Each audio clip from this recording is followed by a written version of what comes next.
Welcome back to the show. This is Jagger Holtzeister's show. I got DJ Shipley here. Thank you for your service. Thank you for coming on the show. Can you give a little background for the people who don't know you? Yeah, I'm retired Navy SEAL, served 17 years, 2002 to 2019. Husband, father, entrepreneur. Now I'm a knowledge transfer specialist with GBRS Group. When did you enter the SEALs? 2002. I was 17. I think I did a delay entry program. My memory's not the best. I believe I graduated high school in end of August in 2002, and I think I shipped out September for boot camp, so right after. All right. So I was basically training that whole summer during what should have been my junior year, into junior year, graduated and went. What was it like entering the SEALs at 17? Oh, dude. You forget how juvenile you are until you're surrounded by grown men, like you do. Like my junior year of high school, I was doing log PT with a bunch of grown-ass men. And even though I grew up in it, you know, in the culture, in the lifestyle, in the teams, you don't really know shit. Like you can't. Like people think you do, like, oh, because your dad's an astronaut, you know what it's like to be an astronaut. No, you don't. You have no idea. That dude comes home at 5 o'clock, eats dinner, goes to bed, wakes up, rinse and repeat. Like you're not aware of any of that. And when I got out there, I didn't know any different. So my whole time growing up, it was PT and SEAL team, PT and SEAL team. They all worked out and they all did Navy SEAL stuff. I don't know anything about the Navy SEAL stuff, but what I do know is they wake up every morning and they do fitness. So when you show up to Buds, it's the same thing. You wake up at the same time that my old man always did, all the guys did, and then you PT, and then you basically just do PT all day for 6 months. Like it's some sort of physical evolution the entire way through, and you get used to it. It's like, I knew that was going to happen. I never expected to stop because back in the day, in the early 80s and 90s, they would still do log PT. They would still run around with the boats on their heads. So it was a 17-year-old in 2002, the GWAT just firing off. You're seeing the instructors come back from Iraq and Afghanistan, all that stuff, and it's super intense. But you'd be getting your ass beat in the surf zone, and you'd look over to the left, and all the West Coast SEAL teams are right down the beach, and you'd see SEAL Team 1 doing log PT. Like a normal Monday morning PT, they're just out there doing log PT. Then they'd grab the boats and they'd do surf passages like surf PT. Guys would be surfing. And then you look over here and you're freezing. People are quitting 9, 10 a.m. Just surf torturing. This is on Buds. Yeah. And you look down there and there's the Hotel Del Coronado and you'll see a 6-year-old with a big pink flamingo, like inner tube, just splashing, having the best time of her life. And you're like, they're happy. They're happy. We're in the same water, the same sun, and we are miserable. So can people watch you? Like, can you people? So if people go to that beach, they can watch you perform. And when you do your 4-mile run, you'll run right past them all. So they're waving. When you're doing the ocean swim, girls will flash you. Like they'll do the whole thing. But it really helps you lock in on everything is controllable by your perspective. It could be a palace or a prison, all depending on how you perceive it. So I look down there. They're living the life down there. Navy SEALs, young, strong, in shape, fighting the GWAT, doing log PT, getting their fitness on, like camaraderie, like yeah. You look down there, 6-year-old, happy in a clam, just, oh my God, this water's amazing. You look over here and you're like, oh, this sucks. But then you laugh. Yeah. It's like you got to find humor. If you don't laugh, you'll cry. It's like, this is part of the process. This is the barrier of entry. If I want to be on the team, I have to pay the price, and this is the price to pay. Lay in this water and get tortured. Worth every bit of it. So looking back, a thing that people struggle with is being in the moment. Do you feel like you were in the moment, or do you just did you soak it up, or was it blinders on, we're focused? No, man, I was totally in the moment. I've always been not religious but spiritual. Like I was meditating long before it was cool. I do it for skateboarding. I do it for everything. I just sit there and I'd paint myself a picture, really detailed on what was going to happen, and because I had so much experience, whatever it was, skateboarding, whatever, because I've lived it so many times, I can overlay that picture and you almost become omnipotent. I know exactly what's going to happen in the next 15 minutes, the next 30, the next hour. And then as these start to fall into place, it makes you feel like you're in control, even though you're not. I'm just a pawn in this whole chessboard right here. But because I know what's happening and because I'm successful repeatedly, it makes you feel like you are in control. But for me, I was in the moment. I never try to block it out. And a lot of people say, just go meal to meal. And you are going meal to meal. But when you're in the moment doing 1,000 8-count bodybuilders, it's like, there's no way we can do 1,000. I never once blocked it out like, nope, I'm just going to keep going. I'll think about lunch and I'll just get to lunch. I thought about every single one of them. And then it's one of those things like, this is a moment of pride right here, because in my mind, there's no way I can do an 1,000 8-count bodybuilder straight. That's not going to happen. What is that? It's like a series, like you'll drop down, you go into a push-up, legs do some stuff, you come back up, 1, repeat, 2, and we did 1,000. So it's like a burpee on steroids?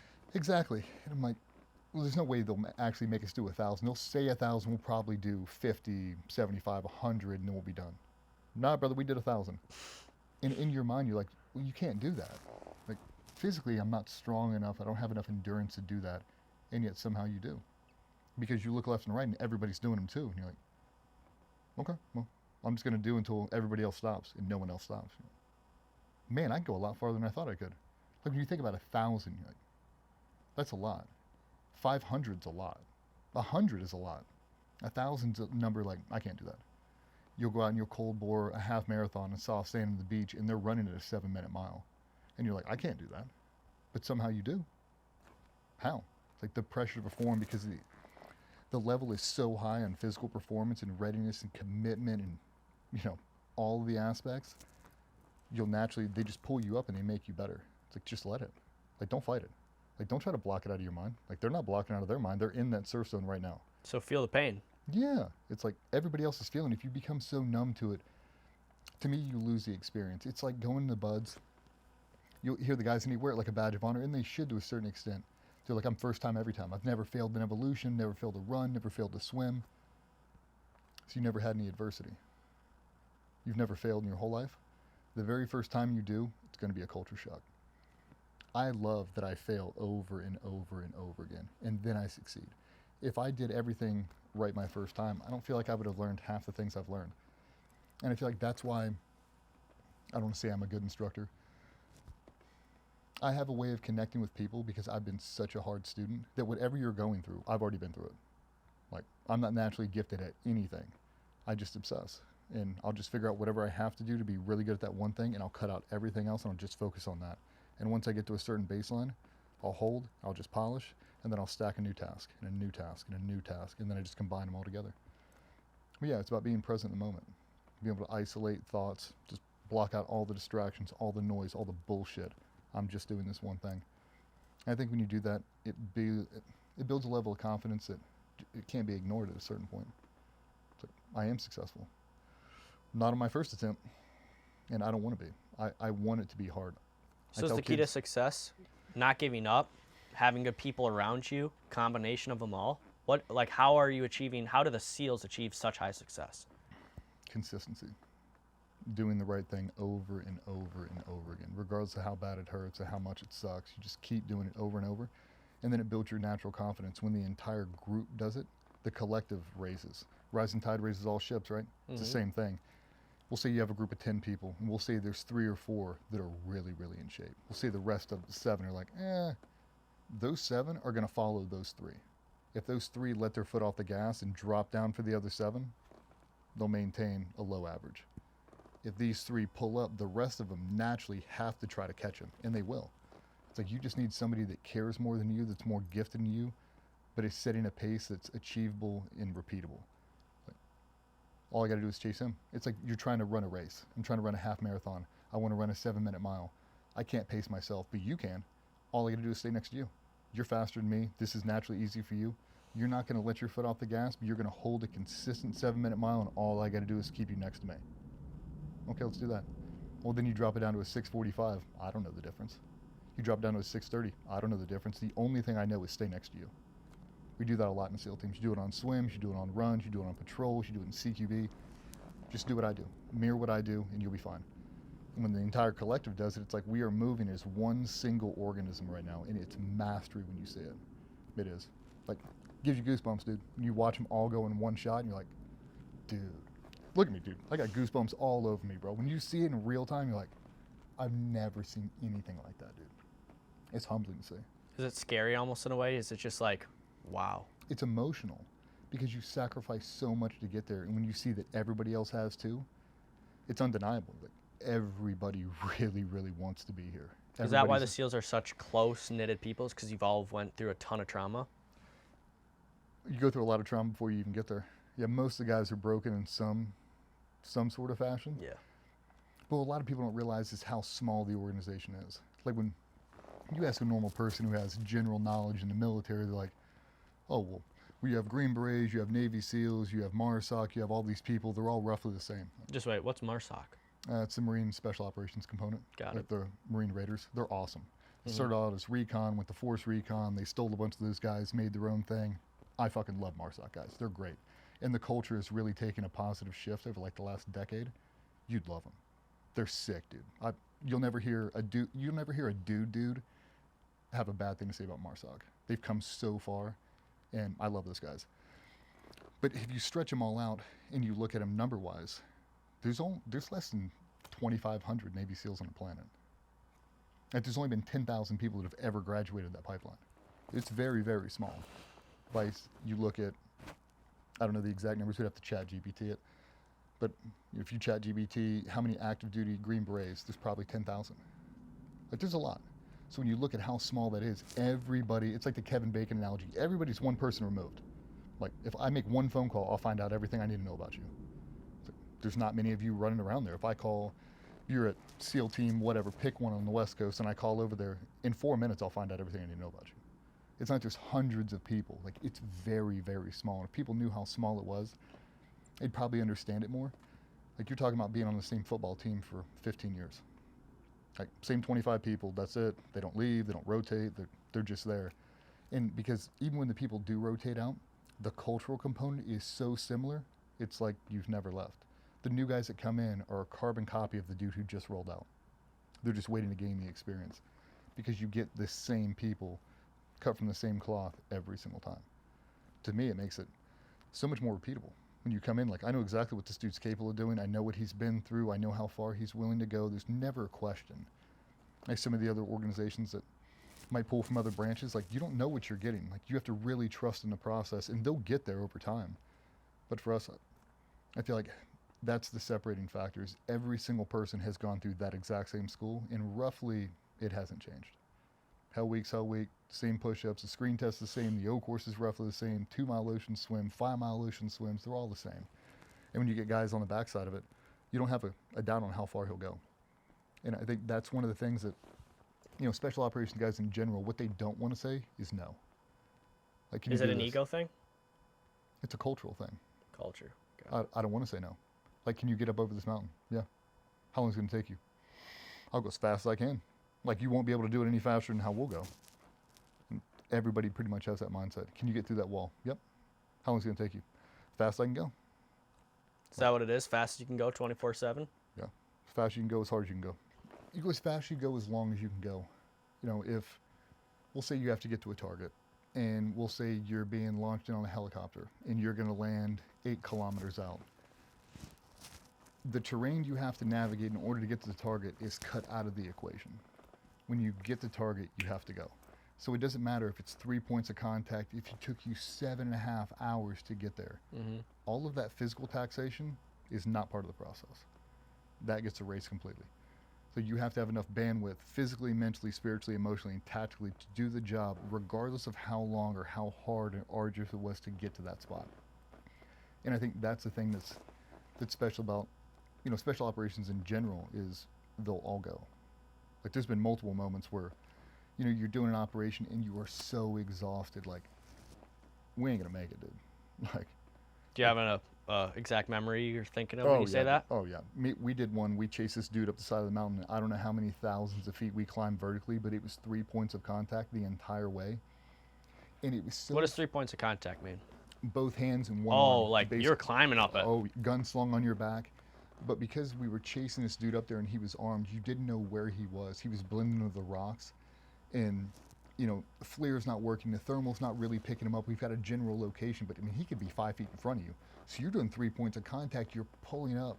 Your nods just crest the rock, and you're looking for a dude. Nope. Okay. And all right, for nods, for people who don't know, nods are... Night vision. Night vision. So you got a big rock face. You're about to pull over. Your nods crest. You kind of clear. Yep. And you're up again, and you're up again. And it took hours, dude. And by the time we got up there, like... Did you get him? We got him. I was so physically exhausted. I'd already broken my hip. I already had a major surgery on it. I really shouldn't have been pushing it this hard as I was. And by the time we got to the top, my legs were so bad. They were shaking so uncontrollably. I'm looking down at this thing, and it's one of those, anybody who rock climbs gets it. Some of the routes you can go up, you can't really go down. You got to rappel. And this is one of those scenarios where Joey was on that op, a bunch of the guys were. Going down that thing was probably the hardest physical evolution I've ever done in my life.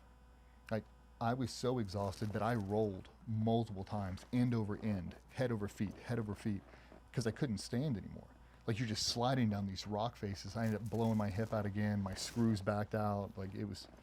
Where was this at? Afghanistan. Afghanistan. Is it pretty mountainy over there? Just mountains everywhere? Brother, it is crazy. And, you know, I had a bunch of rotations to Iraq, so I'm used to flatland. Driving on Humvees, flat patrol in, hit the target, go home. So did you like fighting in Iraq more than Afghanistan? I did, minus the IEDs. The IEDs, they were so bad, dude, in the early GWAT. And it doesn't matter how badass you are. If they hit you, it's over. Doesn't matter what fancy school you went to, what beret, what patch you have on. None of that matters. You get hit by an IED, it's over for you, most of the time. And I didn't like that component. I liked the style of fighting in Iraq, but I liked the purpose for Afghanistan. Everybody wanted to go to Afghanistan. Like, you flew planes into these buildings, you're going to fucking get it. That's it. And Talking about 9/11. yeah. And when I got sent to Iraq, it was like, okay, cool. Bunch of rotations, like really, really cool. When I very first got to Afghanistan, the very first op we ever did, we landed, and it was my first winter deployment. Never seen snow on the battlefield. And we drove these side-by-sides off the back of the helo, and we landed. We sunk all the way up past the doors. I'm like, snow's just piling in. I'm like, Jesus. I look over my TL, and he's like, yeah, welcome. Backs right out of it, and we just start blowing through this thing. It's so eerie. There's not an ounce of artificial light anywhere. Yep. You've never seen stars like that. And because you're on night vision, you look up, and you're like, I feel like I'm in a planetarium. Like, I have never seen this. There's not an ounce of light pollution anywhere you can see. You look 360, 720. There's not an ounce of living people out there. It's just you. And it's covered these snow-capped mountains, the most beautiful scenery you've ever seen. I've heard that. Like, the people who went to Afghanistan, they said it's beautiful. It's gorgeous, dude. It's like Montana. It's like the Rockies. Like, you just look around. It's just, you're in awe of how beautiful it is. Wow. And then you realize that all the people over there are trying to kill you. What's that feeling like? Like, going to a place, like, you leave America, go on a 17-hour flight, land in Afghanistan, and the minute you hit the ground, shots are firing. You just you can feel the death around you. What's it like? You know, you can, but it's kind of surreal, because when you land in Afghanistan, you're expecting for the ramp to drop and rounds to be incoming. Like, I was expecting, like, Saving Private Ryan. Like, this ramp is going to drop and we're going to go. You drop, a dude with a forklift pulls up, he's smoking a Marlboro Red. What's up, boys? Unloading stuff out of the back. It's admin. Like, you jump into a bus, they drive you over. They've got Green Bean and McDonald's. They got a Chili's on there. And you're like, this ain't bad. You load up in whatever you're going to do. You go to your outstation or wherever you're going to be. And it's not really till you leave the wire. I mean, they'll attack you. They'll mortar your base and all that. You know, compounds being blown up. Like, it's kind of normal. But you get so used to it so fast. Like, when you're first there, the sirens go off, incoming mortars, and everybody will jump up. And then you'll see all the... What is, for people who don't know, what's a mortar round like when they're sending those in? If you could explain it. I've seen it before. It's like this big tube, and they've essentially got a rocket on it. And they articulate it over.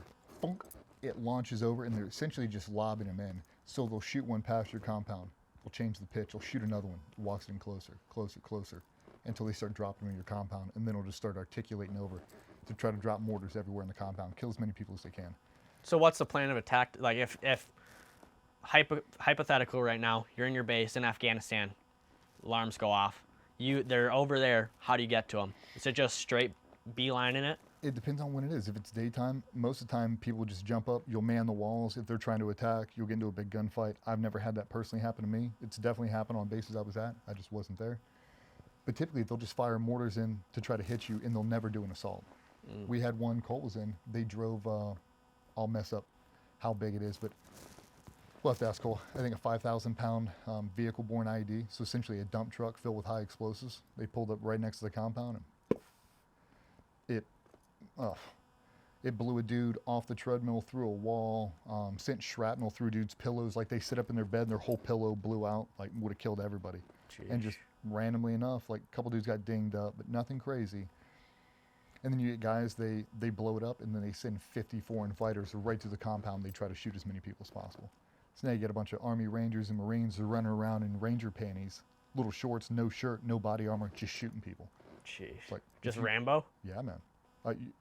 If you look up at old school stuff like Helmand Province and up in the Korengal, Restrepo does a badass documentary if you haven't watched that. Those dudes out there were straight getting it. But they're fighting in flip-flops and board shorts. Like, we're trying to sleep and they're overrunning us. Like, what are you going to do? Like, you're not tying boots. Yeah. Jump up and go. And you get so used to it. Like, the mortars would come in, you'd hear the alarms, everybody springs out of bed, and then you look at the old guys, they don't even roll over. So, just doesn't faze them? Nope. You're over it and you kind of get over it. Like, you'll be walking the chow and whoo, the whole thing goes off and you'll see all these people running. Chow's open, we'll just speed up and go straight to chow and be like, hey, we can't serve you, there's mortars. I'm like, give me my plate. Like, I gotta eat. I gotta go to work in 4 hours. I gotta eat. And you just get numb to it. It's like, doesn't matter. Like, you can't control the things that are out of your control. So how old were you when you first went on your first deployment? 19. 19. Yeah, joined the Navy at 17. Got through that. I turned 18 in buds. I turned 19 as a team. We deployed, and then I turned 20 in Iraq. Maybe halfway through, something like that. Dude. Yeah. It was sick, dude. What was your first experience of being deployed like? Shocking. Shocking. Yeah. How so? You just don't know anything. Like, you forget, man. Like, 19 years old. I haven't done anything. Nothing. I mean, I wasn't even comfortable driving on the highways, dude. Now I'm in Route Irish in Baghdad dodging IEDs. Like, just very surreal. But when we landed, it was very new. The Iraq War was brand new when we hit there. So we were coming in. We landed on C-17 maybe? Maybe it was a C-130. I don't even remember, dude. It was so sketchy because the pilot was flying map of the earth, yanking and banking. The flares are going off. All the old guys are blowing out of these big shipping containers, body armor's on, helmets on, night vision's on, guns are slung. Oh, so you're jumping out the airplane? Oh, yeah, dude. And oh, like, wow. Oh, shit. Oh, here we go, dude. Okay. We're tightening up boots. Like, we're getting after it. Like, chin straps buckled. I'm like, all right, when that ramp goes, we're going. Like, that's how we were postured. And when the ramp opened, there was a dude with a forklift with a Marlboro Red out of his mouth. He's like, welcome to Baghdad. Like, what are we doing? He's like, new guys, stay here, unload the pallets. He'll drag you over to the compound, and we'll meet up in 30 minutes. Okay. That was it. We land, we get a brief. They'll pull up all the operations the team you're relieving has been doing. They'll have SIGACs, so significant activity, where there'll be IEDs, like, here's our route from this base to this base. We're going to drive it twice a day. Every day we have 30 to 40 IEDs on it. Like, oh. 40 IEDs. Uh-huh. And you're like, oh. Route I was the most dangerous road in the world for a very long time. And they'd ambush you on the side of it. And for whatever reason, dude, we talk about it a lot. There's no reason we didn't hit an ID. It's not because we were better drivers. It's not because our jamming capability were better. It's straight luck. What is jamming capability? Is that from making them not go off? Yeah. They use a bunch of different radio waves to try to block the signals and do a bunch of weird stuff. And I don't really want to get into it, but, we would make up things in our mind because our Humvees look different. I mean, we're running twin 240s, 50 cals, there's swing arms, just machine guns everywhere. Like, it looks like a death posse. Like, nobody wants to mess with that. There's flaming skulls all over it and blaring Megadeth. I mean, like, we're there to make a statement. And you would build it up in your mind. The reason we're not getting hit is because we look so aggressive, they don't want to uncrack this. That's not the truth at all. They just don't care. They don't care who you are. It's just luck. They're just not hitting you because you're not at the right place at the right time. They might not have been set. They're waiting for a bigger convoy. They're waiting for the next vehicle comes in. It's just not yours. Like, the vehicle convoy right in front of us would get hit with a crazy shot. Boom! You'd watch this big smoke go up. And like, you drive past them, Kazovac. You'd be driving down the road and boom! You'd hear it go off behind you. Big cloud of smoke. You're like, yeah, some Marine convoy just got hit. 300 meters behind you. You're like, what's that feeling when when you're driving down and you see that explosion go? What goes through the mind? You feel helpless. You're like, I mean, dude, we didn't have armor on the Humvees when I got there. We didn't have doors on most of them. Like, you might as well ride around a Toyota Tacoma. Like, if you get hit by an ID thin skin, your dishes are done, dude. And at a certain point, you can't help it. So I kind of accepted it really early. I'd see the old guys, we'd be a turret gunner on some of these things. So you're sitting up on the top of the Humvee, big 50 cal, and I would just sit Indian style on top of that 50 cal in my lap, big lip of Copenhagen in, not giving a shit. Like, you shoot me out of this thing, you blow me up, I don't care. Is that part of the thing you have to be a SEAL? Is just the reckless, like, I'm going? It isn't even reckless. It's not focused on the things you can't control. I can't control the ID. We have the best EOD techs in the world. We have the best technology in the world. We're doing everything we can to try to buy down as much risk as humanly possible. But if I sit here and I obsess over things I cannot control, it'll degrade my confidence. That will spill over to the rest of the team. If I become some worry worm, I can't do that. I can't. So you just said, so we had the best everything in the world. Yeah. So a topic that's been getting a lot of news lately is who's the biggest competitor of the U.S. military-wise? Who is it? Is it China, Russia, any of those? No, are they just hyping it up? They're not even a conversation, dude. Really? No. We're that far ahead? Dude, they have sheer numbers. Mm-hmm. If you went force on force, you got to think they have no experience. Yeah. Like, the only influence China's ever had is from Russia. And you see what's happening in Russia right now with Ukraine. Mm-hmm. Like, you should be able to solve that with just sheer manpower, and yet you can't. It's like, well, now you get guys been fighting unconventional war for 25 years straight. Like, the experience that we have, you're never going to catch, ever. Even the guys that roll out, all the technology, all the advancements and tactics we've made are still there. They're being refined every minute. So everything you make, we're countering it in the minute. As soon as you develop it, we're countering. Is there stuff civilians don't even know that we have that? Yeah, dude. Like, it's just high tech. It's so vast, dude. Really? I mean, you got to think, like, you see what Elon Musk does now. Yeah. They have a bunch of dudes just like him, just trying to engineer different warfighting problems all day. And they're really successful at it. So I'm not worried at all, but I will say the only people that are even in conversation are our closest allies. Really? So who's second? So Five Eyes. U.S. is up here. So when I say U.S. is up here, I mean that all of our closest allies are at the very top. So U.S. and everyone. Yeah. So Canada, UK, New Zealand, Australia. Yeah. I mean, that's where it's at. They're the best. Now, when you look at Germany, France, Sweden, they're nasty, dude. They're good. Oh my God. Who's the best out of them? Oh, the Germans? You can't even rank it because it's like comparing like Olympic basketball. It's like, they're amazing. They are. Like, if you grab any special operations unit from Germany, they'd blow you away. Really? And if you strip them all down, put them in the same clothes I have, and don't let them speak and put them around the same table, and I muted it, you'd have no idea who's sitting there. They look the exact same, they talk the same way, the same movie quotes, same tattoos, all of it. It's all the same. Their work ethic the same, selection's pretty much the same. The people that do that job at the highest level are all the same.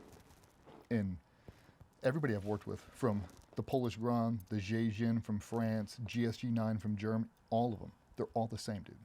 And all the guys at that level, when they all get together, they all say the same thing. They're like, this feels like home. It's because we're all the same. It's like, you're just born in France. That's the only difference. The same people who do that job, same people over here. And I love them, dude. There's no animosity, and I've never been in a conversation where people have ever tried to, like, clout chase. Like, oh, we're better than you. Nobody's ever said that. That's not a thing in special operations. No. It's never been a thing. There's things you do better. There's things that a certain unit, everybody just kind of adopts, like, they're the guys. Like, if you talk about combat diving, the German comp swimmers are the best. That's all they do. What makes them the best, though? Obsession. That's what they do. If I took the German GSG-9 and I was like, cool. What is the German GS? It's kind of like their FBI HRT. So like our CIA kind of, or no? No, like our FBI HRT. So like, think like tier 1, kind of military, but more police. Okay. Right? Yep. Like a fucking real badass SWAT team. Yeah. If we grab those guys, all of them, and I was like, hey, cool, we're going to do a test bed for the next 9 months. 9 months, all you guys are going to do is try to become professional ping pong players. At the end of 9 months, you'd have 65 guys who are the best ping pong players in the world. Really? Mm-hmm. It's just the nature of being obsessed that just makes them better. Cool. No more shooting, no more jumping, no more CQB. All I want you to do is think about nothing but ping pong. I want you to study game film. I want you to bring in specialty coaches. I want you to be able to play with both hands, the whole thing. And in 9 months, you'd make phenoms. Is that kind of what you do in the SEALs? It's just film of like strategy, practicing shooting. Yeah. I mean, Is that all you do? Like day in, day out, that's all you do? You break down all the different components and everything you have to be really good at, and you just polish it. Walk me through a day of it. Like, walk me through waking up. When do you wake up till when do you go to bed? And it all depends on your schedule. If you're deployed, if you're at home, if you're away on a training trip. But we'll just say the perfect day, I'd wake up at 5 a.m., I'd grab a cup of black coffee, I'd drive in, I'd change clothes real quick, I'd ride a beach cruiser over to the gym, and I'd unrack at 5:30, 5:45, lift for an hour and a half, walk right next door, eat chow, grab that, go over, grab my stuff, head over to the flat range. We got an indoor 7-meter, shoot for an hour. 4 rifle mags, 3 pistol mags, do a couple drills, go back, 10 o'clock meeting, do the meeting, drive over, do CQB for 3-4 hours, go eat lunch, go back, CQB for 3-4 hours, eat dinner, drink a couple beers with the boys, go home, rinse and repeat every day. It's just that obsessed. Mm-hmm. So what do you do for CQB? Tell the people what CQB is. A close quarters battle or close quarter combat, depending on what acronym you're using, but essentially just room clearing. Everything from primary breaching, multi-story, planes, trains, automobiles, everything in between. But it's everything that goes into it. It's the mission planning, it's the approach, it's the assault, it's the actions on, the post-assault, the shooting, the breaching, everything you have to do. You just get really good at all of that. Anything that doesn't help solve that problem, just block it out. Just focus on the one thing. Yeah, and that's the thing that we're really good at is if it doesn't matter, don't do it. If it doesn't help you be better at this one thing, there's no reason to do it. So people just don't. So your extracurricular hobbies and stuff like that, they all kind of get pushed to the wayside while you're doing that job. Is that why everyone trusts everyone? Because they're all bought on to this one goal? You get levels of true believers. You get the guys that are monks. Mm-hmm. This is the only reason they're on this planet. This is the only thing they want to do. They don't care about their wives. They don't care about kids. They don't care about promotion. They just want to do this job at 100%, and they become the cultural drivers. Everybody starts to they end up becoming like a Kobe Bryant. They set the cultural tone to the entire organization, and you just chase them.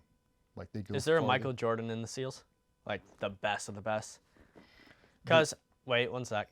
There is a person, Robert O'Neill, claimed person who killed Osama bin Laden. He said on a podcast about you that if he had a team of 10 people, he'd have 9 DJ Shipleys, and he would be the person driving the bus. And there's another person, Josh Allen, went on the Sean Ryan show and said when he was in the SEALs, when he first got in, the guy was DJ Shipley. Everyone says DJ Shipley's the man, this, that, and the other thing. You're the youngest age you can get in the SEALs. You're the youngest person to ever be on a SEAL Team 6 or DevGru, the highest group. So are you that guy? Are you the Michael Jordan? No. Are you saying no because you're too humble to admit it, or is it because you just actually don't believe it? I'm a product of the culture, and no, I'm by no means the best dude.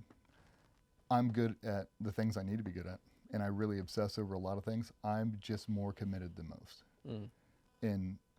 But that was the cultural tone when I came in. Like everybody I was around was so much better than me.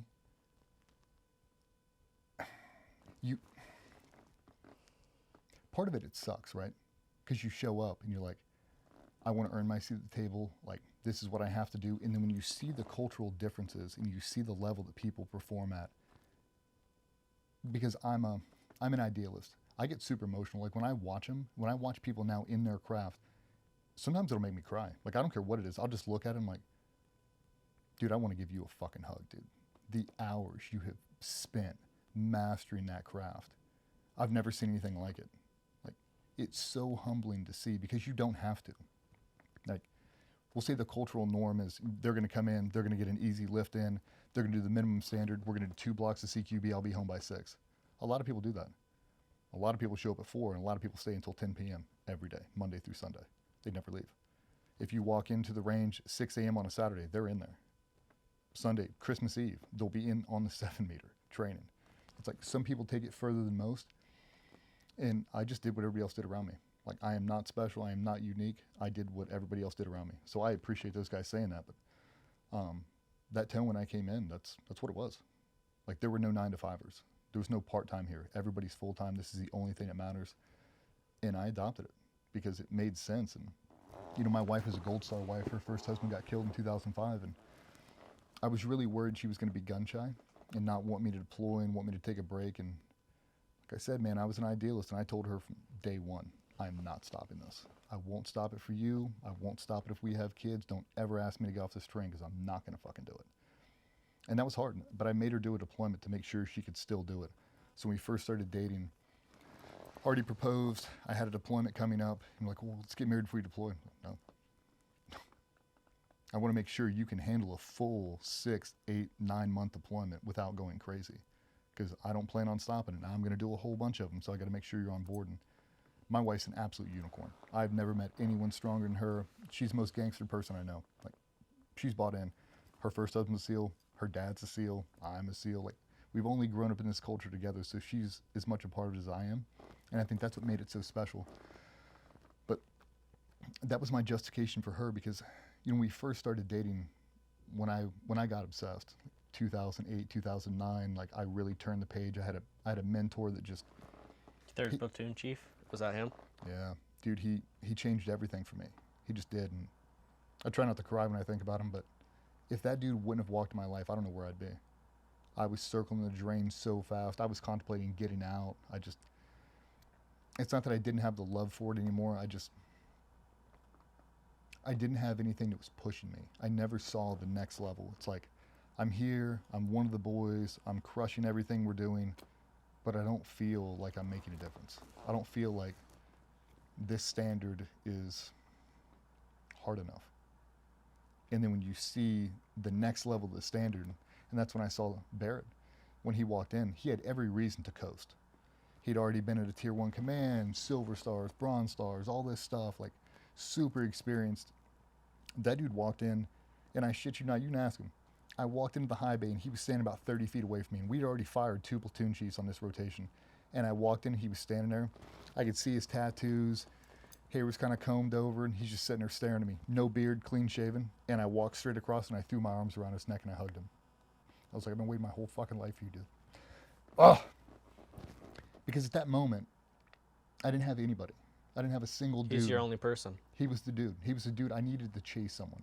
I was just getting to the point where I was comfortable, and I had to have somebody better than me by light years. I had to have a dude that made me look like a fucking new guy. And when he came in, the way he shot, the way he moved, the way his presence, his aura, his energy, his passion, it's like, Jesus Christ. Like, is there an island to you? And he's like, there is. It's right over there. I gotta go. I have to. And he's like, DJ, I'm not special, dude. I'm one of the team. Everybody over there is exactly like me, and you have to go. And I made up my mind right there. I was like, I have to. I have to go over there and see if I stack up. And that's all I ever said. I was like, I want one day in selection. I want one singular day to see if I have what it takes. And then I'll make one day into 2 into 3. I made it through the first week, second week, third week. And it was the best thing I ever did. And then when I transitioned over and I actually made it to the unit, when you walk in, you see all the dudes. It looks like the old man's club. Like, everybody's on the wrong side of 30. Everybody's got beards. And when I came in, like, beards, long hair down to your shoulders, like they look like Vikings and bikers. And when you watch them move, CQB is like the defining thing for me. Everything else is just fluff and nonsense. CQB is where it's at. Assaulting compounds, that is the only thing I truly give a shit about. That and skydiving, that's it. So you basically become a freefall skydive team. Or a freefall SWAT team is essentially what you become. So basically you're people jumping out of the skies and you're a bunch of Rambos just tearing it up. Yep. Really? And it became infectious because you'd see the guys at such a level. And you see the young guys, you know, trying to do these crazy workouts. And you see the old guys have 13, 14 rotations. And you walk in, he's in the gym watching ESPN, walking an incline treadmill, body armor on, gun slung on his back, big lip of Copenhagen in for 2 hours. I'm like, I finished my whole workout. That dude's still on there. I'm like, it's this old man bullshit. Yeah. Then I landed in Afghanistan. And I was like, I really wish I was walking an incline treadmill with body armor on. Like, yep, that's it.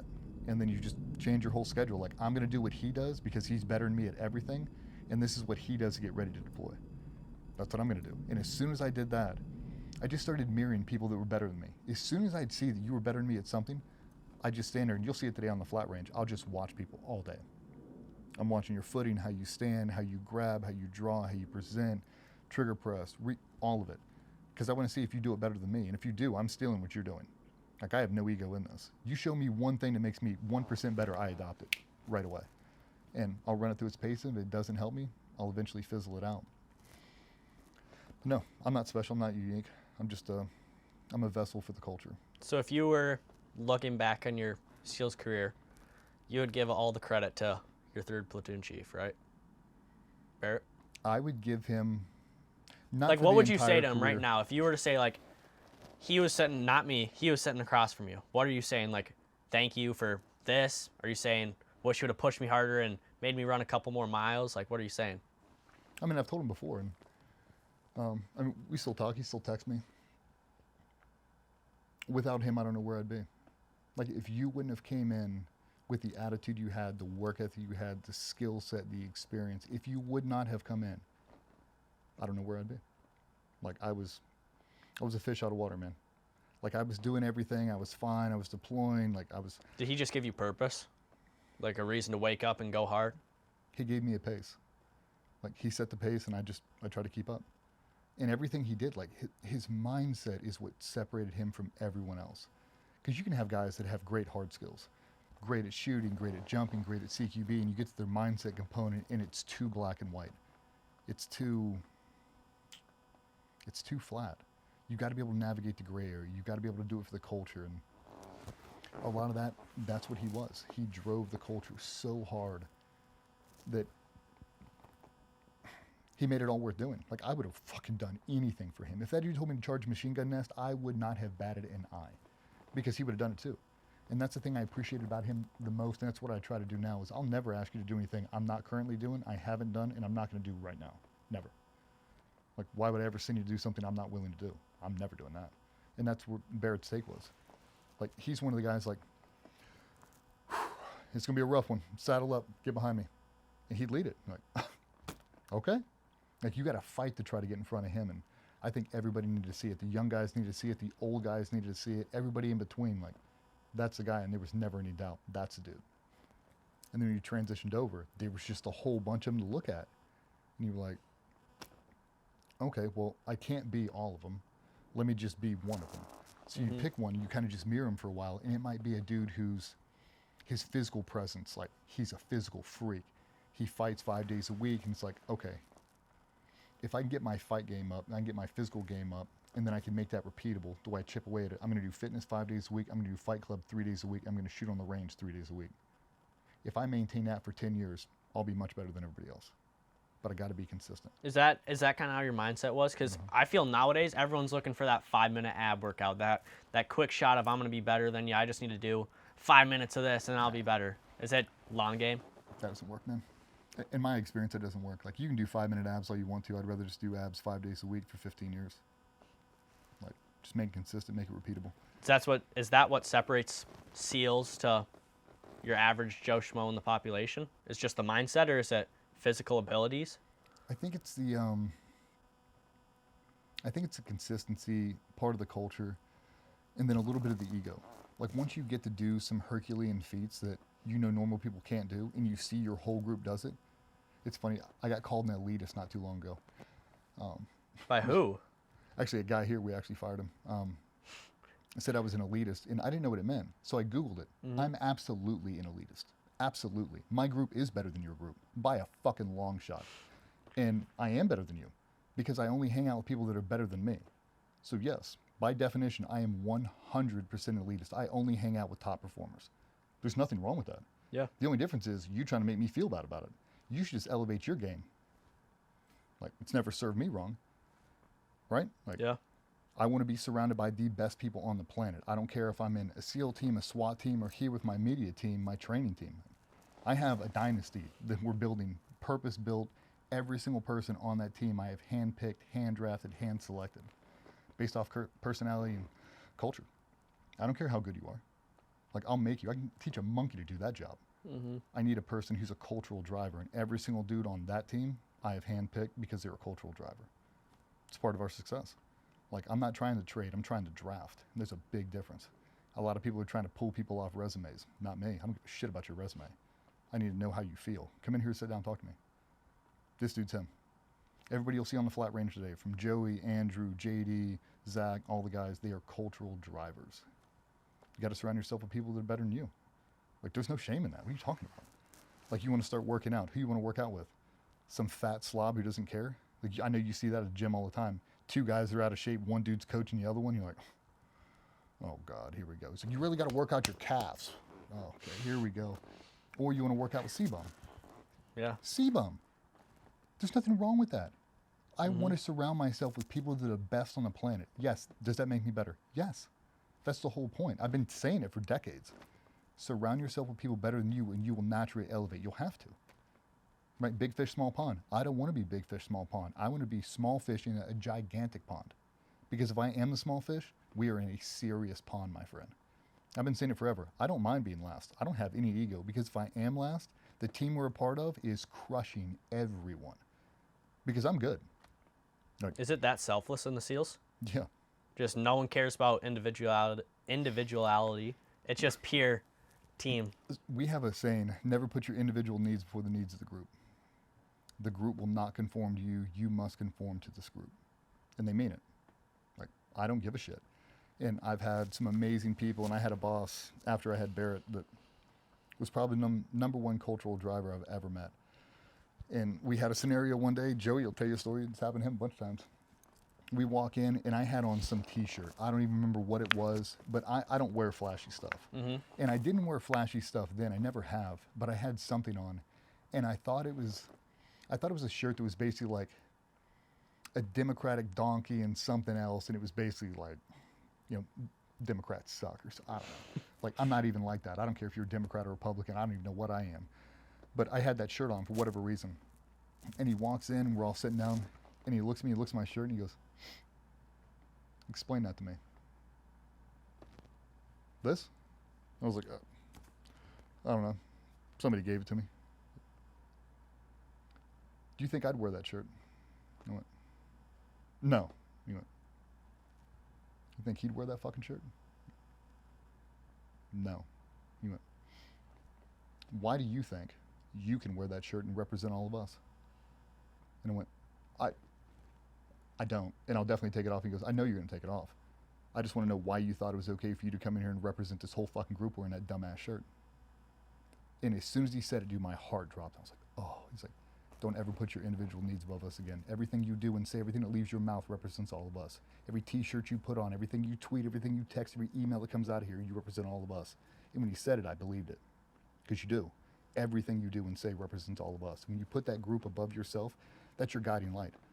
Does drinking a six-pack and driving home make my team better? No. Does getting in a bar fight and knocking out some college kid make this team better? No. Does hanging out in Vegas till 4 a.m., cheating on your wife, doing this, doing that, does that make the team better? No. Then why are you doing it? When you ask yourself that, you're like, because I want to. Because you want to. Being selfish. Being selfish. So then you flip that and you go, sometimes I have to be selfish to be selfless, but it looks like this in reverse. Selfishly, I want to stay up with my kids and I want to see them get on the bus. But if I do that, I won't have time for my fitness. So I'm going to be selfish right now. I'm going to leave this house before you get up.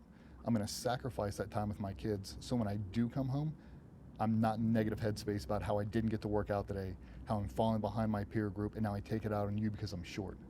I don't want to read a bedtime story. I don't want to do bath time. Like, I should have fucking worked out today, and I didn't because of you. It's like, you start to build up a resentment. But if I'm selfish right now, early in the morning, when it doesn't affect anybody else, it can just be for me. I can wake up, do my gym time. It puts the group in front of myself. It keeps me on my priority list. It keeps me accountable, and it keeps me going day in and day out. It's like, that's what I need. I need consistency over and over and over, stacking up as many micro wins as humanly possible. So whenever I do fail, when I look back at the course of my day, dude, I've done 78 positive things today. This one meeting didn't go my way. It's a rounding error. Doesn't even matter. It's not even a blip on my radar. Cast it away and just move on. And for the majority, that's how everybody was. Control the things you can control. Put the group before yourself and be a good representation, a good physical representation of what we should all look like and be like. They tell you to perform, do it. They tell you to stand up and brief, do it. They tell you to stand up and represent the whole group, do it. And as soon as you adopted that mindset, my God, dude, it changed everything for you. It changed the whole perspective. Like, when I got there, when I first got in the teams, everybody, it was like the 90s. Drinking, fighting, chasing chicks, that's all you did. And you got over there, 2 drinks in a sitting. Don't ever let me catch you drunk. Never out in town. Never. You get a DUI, you're gone. Okay, you get an alcohol-related incident, you're gone. You get in a fight out in town, you're gone. Like, oh wow, it's like monk style. You want to drink, do it in here.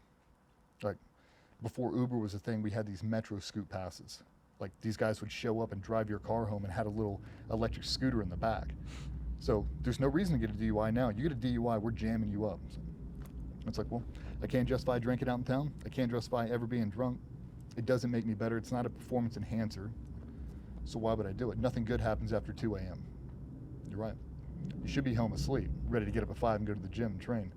And once you adopted that, everything kind of ironed itself out. It's like you got to be a pro. And would you ironed yourself out, would you give that credit to Barrett? Barrett setting it, and then all the other people, when I made the transition, I went to command. How does someone become a Barrett, though? Because it sounds like you became a Barrett after from all these other people. You have to have an example. Or you have to have such a competitive drive, you end up being like, well, even you look at Kobe Bryant. He was chasing Jordan the entire time. Like he was using him as his little figure. So what I tell guys now is, if you walk in anywhere, any space, a SWAT team, an NFL team, wherever, there's a couple cultural drivers in there that are setting the tone for the whole team. And it's like, you don't want to put them on a pedestal, but you kind of have to. So I take them and I elevate them slightly above me and I cascade them out in front. So now I have to chase them. But if I'm being honest, if I look around, I'll just pick 5 areas that I want to be good at. I like the physical attributes of this guy. So I'm going to work out to where I can look like him and mirror his performance. I like the mindset of this dude. I'm going to steal his mindset and I'm going to start to build a little figure. Like a little He-Man. Physically, I want to look like this. Mindset-wise, I want to be like this. Hard skill set, I want to be able to shoot like this guy. The CQB understanding of this guy. The jump ability of this guy.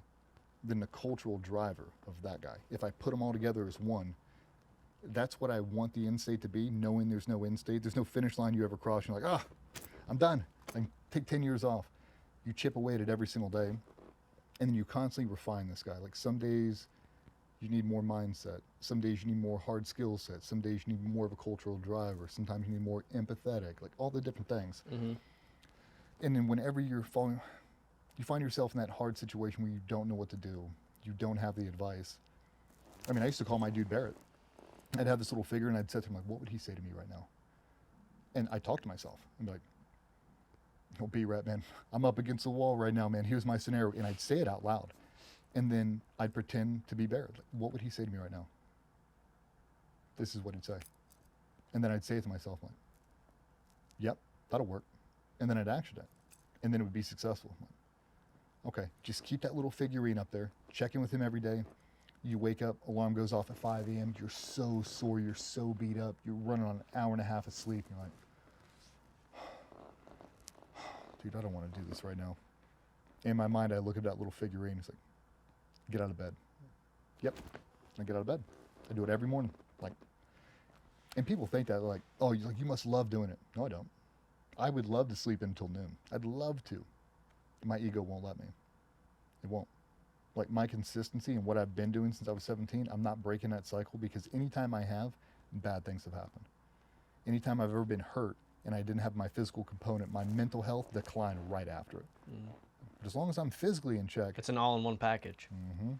It's like, well, now I know. I've had the physical injuries. I've had the mental health issues.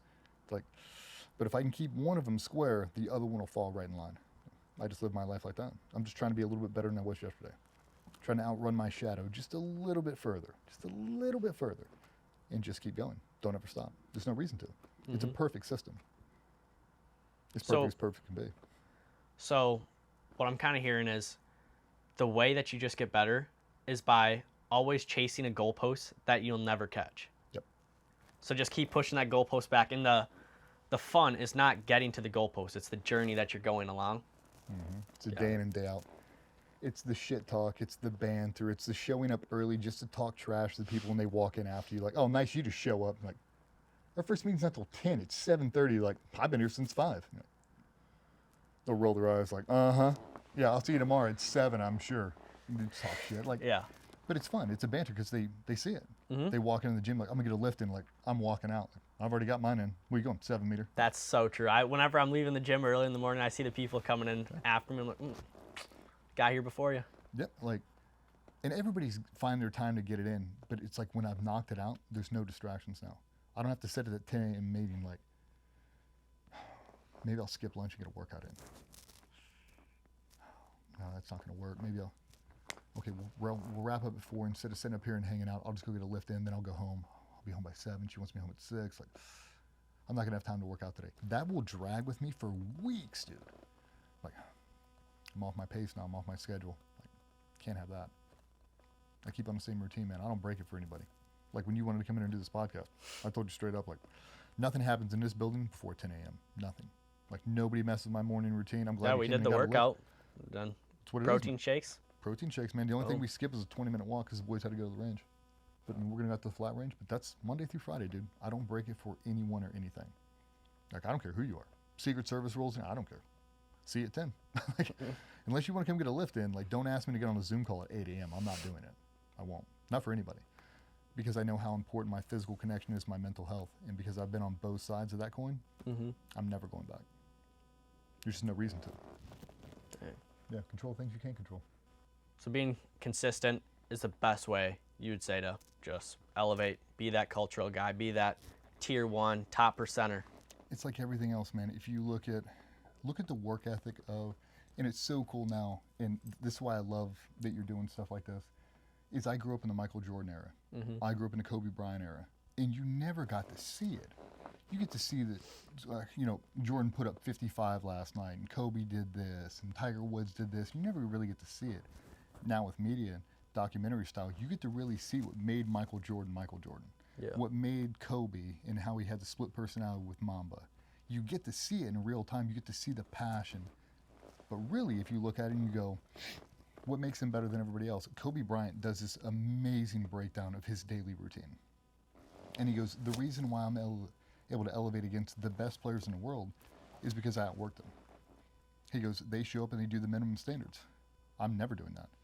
So he's like, if you want to play in the NBA, you have 2 practices a day. You have, in season, postseason, blah, blah, blah, blah. He's like, I work out at 4 a.m. I shoot from 4 to 6. I eat breakfast, then I train again from 7 to 8. All these guys show up at 10. I do the practice with them. We all eat lunch together. We do one more training session, watch game film, and then I do another training session, and then I go home and do recovery all evening. I wake up and I do it again. So if you stack it up, I'm working 4 times more than you are over the course of 52 weeks out of the year. 4 times you are. So I've done 4 years of work in the year you've done 1, and I've done that for 20 years. You're never going to catch me after 2 years. Nothing. You can adopt my routine, you're too late. You'll never catch the reps I've had. You're never going to match how many threes I've shot. Never.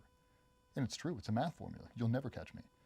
So if you adopt a routine where you go, I'm going to work out 3 days a week, I'm going to shoot once a week, I'm going to do this, I'm going to do this, I'm going to do this, and that becomes the cultural norm. That's what everybody does. It takes one dude to change it. One guy to show up at 4 And now is the easiest time to be better than everyone else because everyone wants it to be easy. Yeah. Show up at 4 a.m., I'm going to lift from 5 to 6, I'm going to eat breakfast, I'm going to shoot from 7 to 8, I'm going to do this, this, and this. And by the time you stack it all up, like, man, that was a pretty perfect day. Wonder if I could do it again. You do it the next day. The next day, and you're like, that was a perfect week. Let's have a perfect month.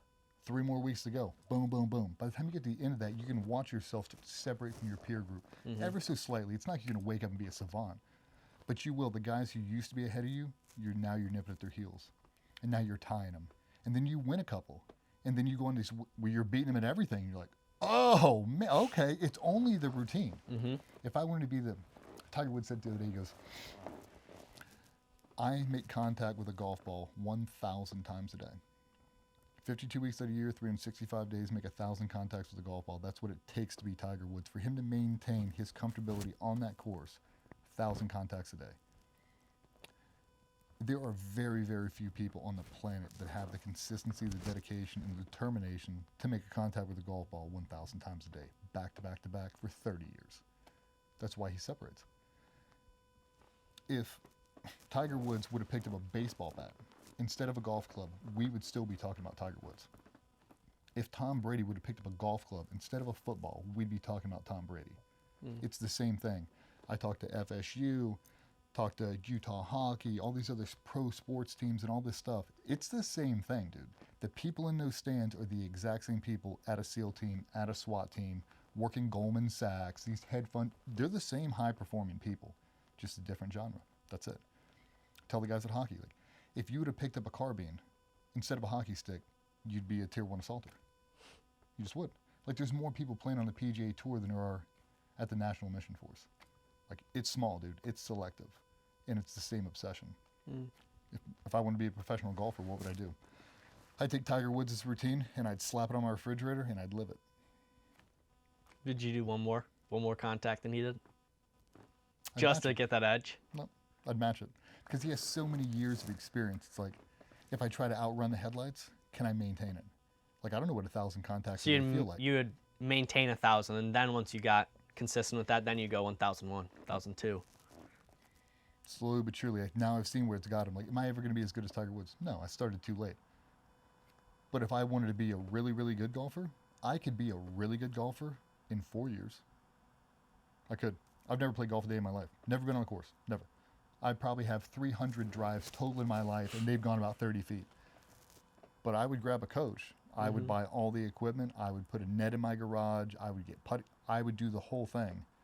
And in 4 years, I'd be really good. Would I be on the PGA Tour? No. Too old. I'm too broken. Too many limitations physically.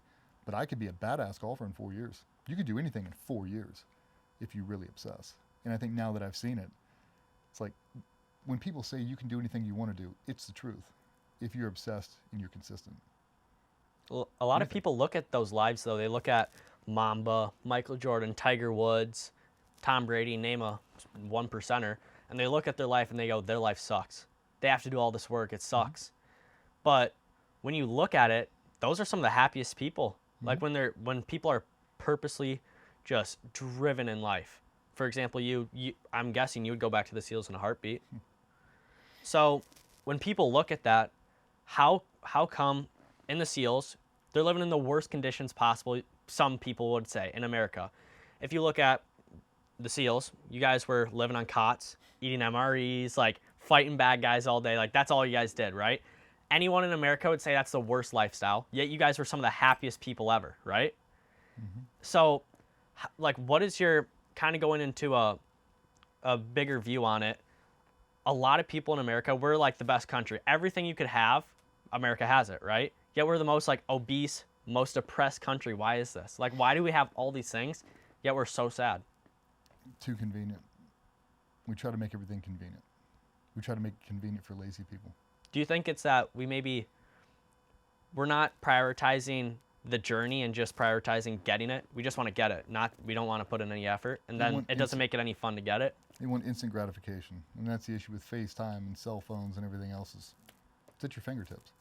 Like, just imagine you, for Elon Musk to build a time machine and me to drop it in 1945 and I have ChatGPT. Ask me any question. Like, anything. Like, give me a math problem. Give me anything that you don't know right now. Say it to me. Say it to this thing. That's your answer.